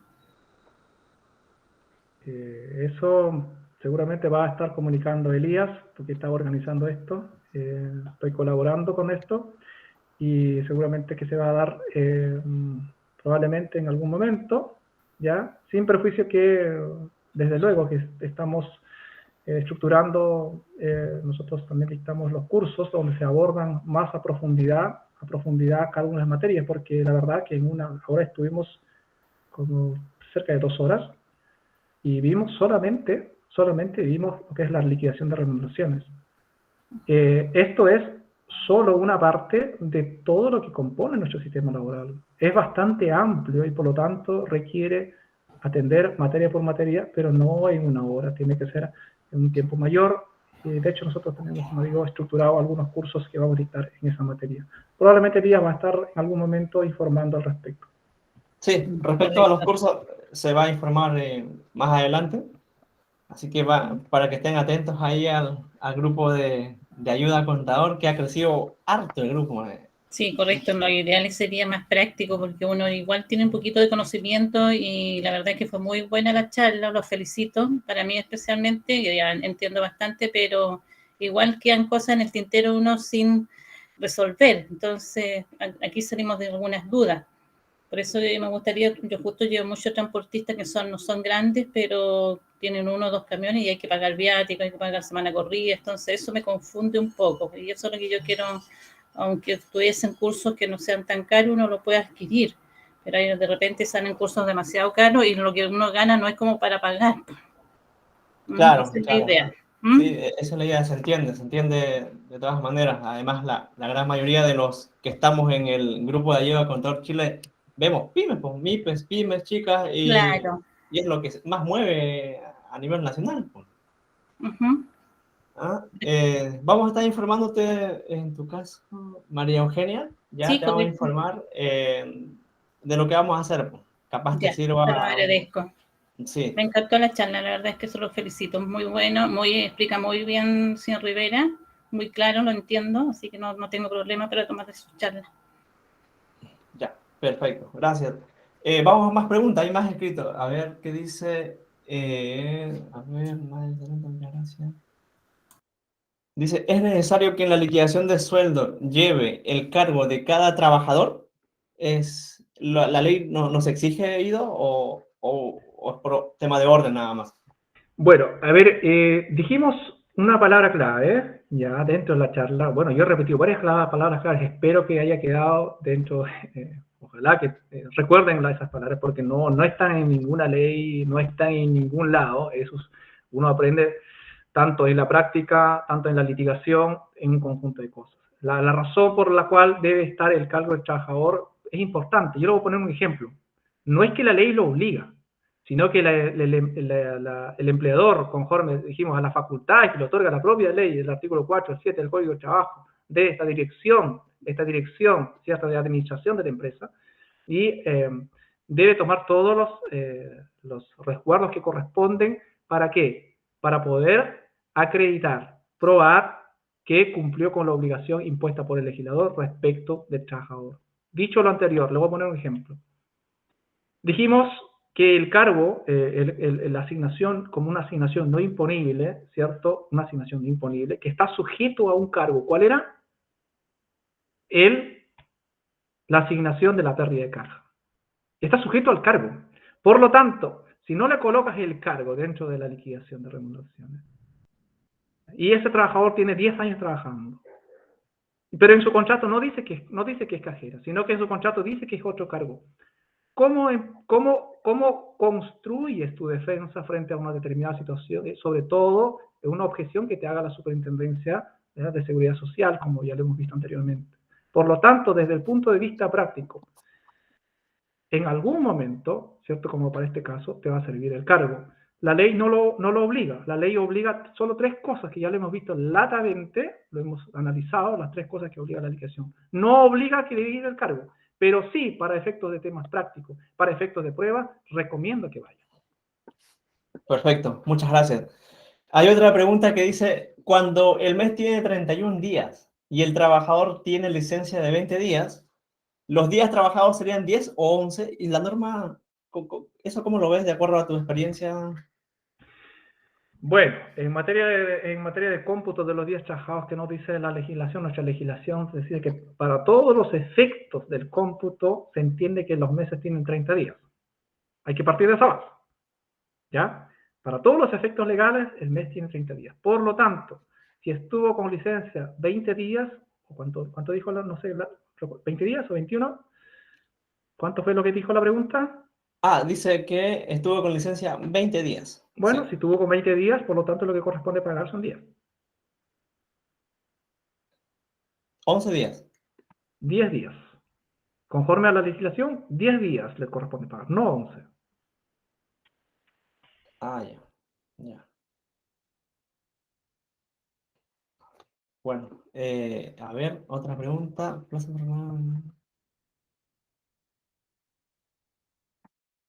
Yo pensaba lo mismo, dice, pero no, ya me corrigieron los días.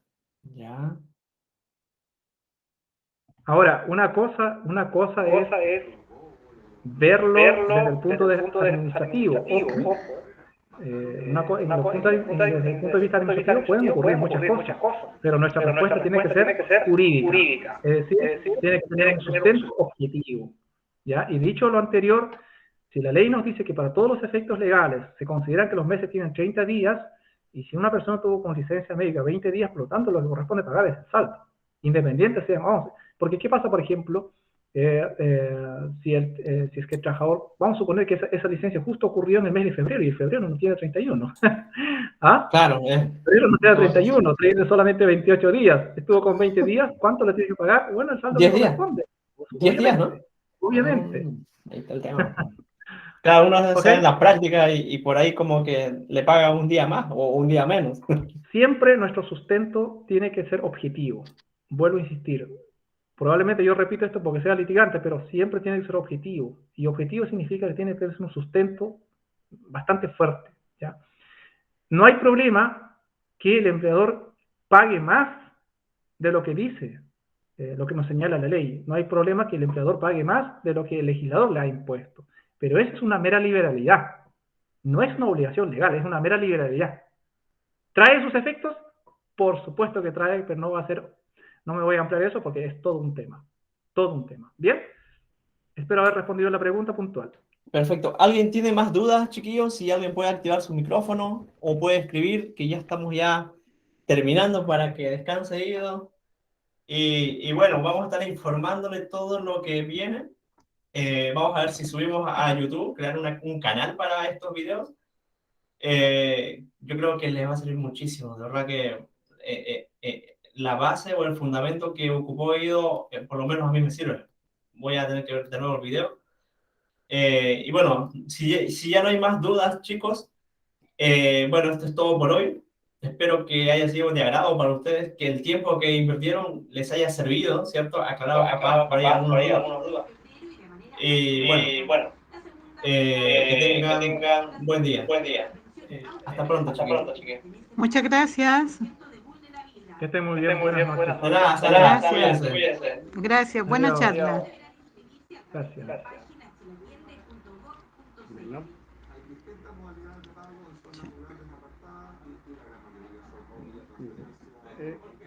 ¿Tú tenés que inscribirte para eso?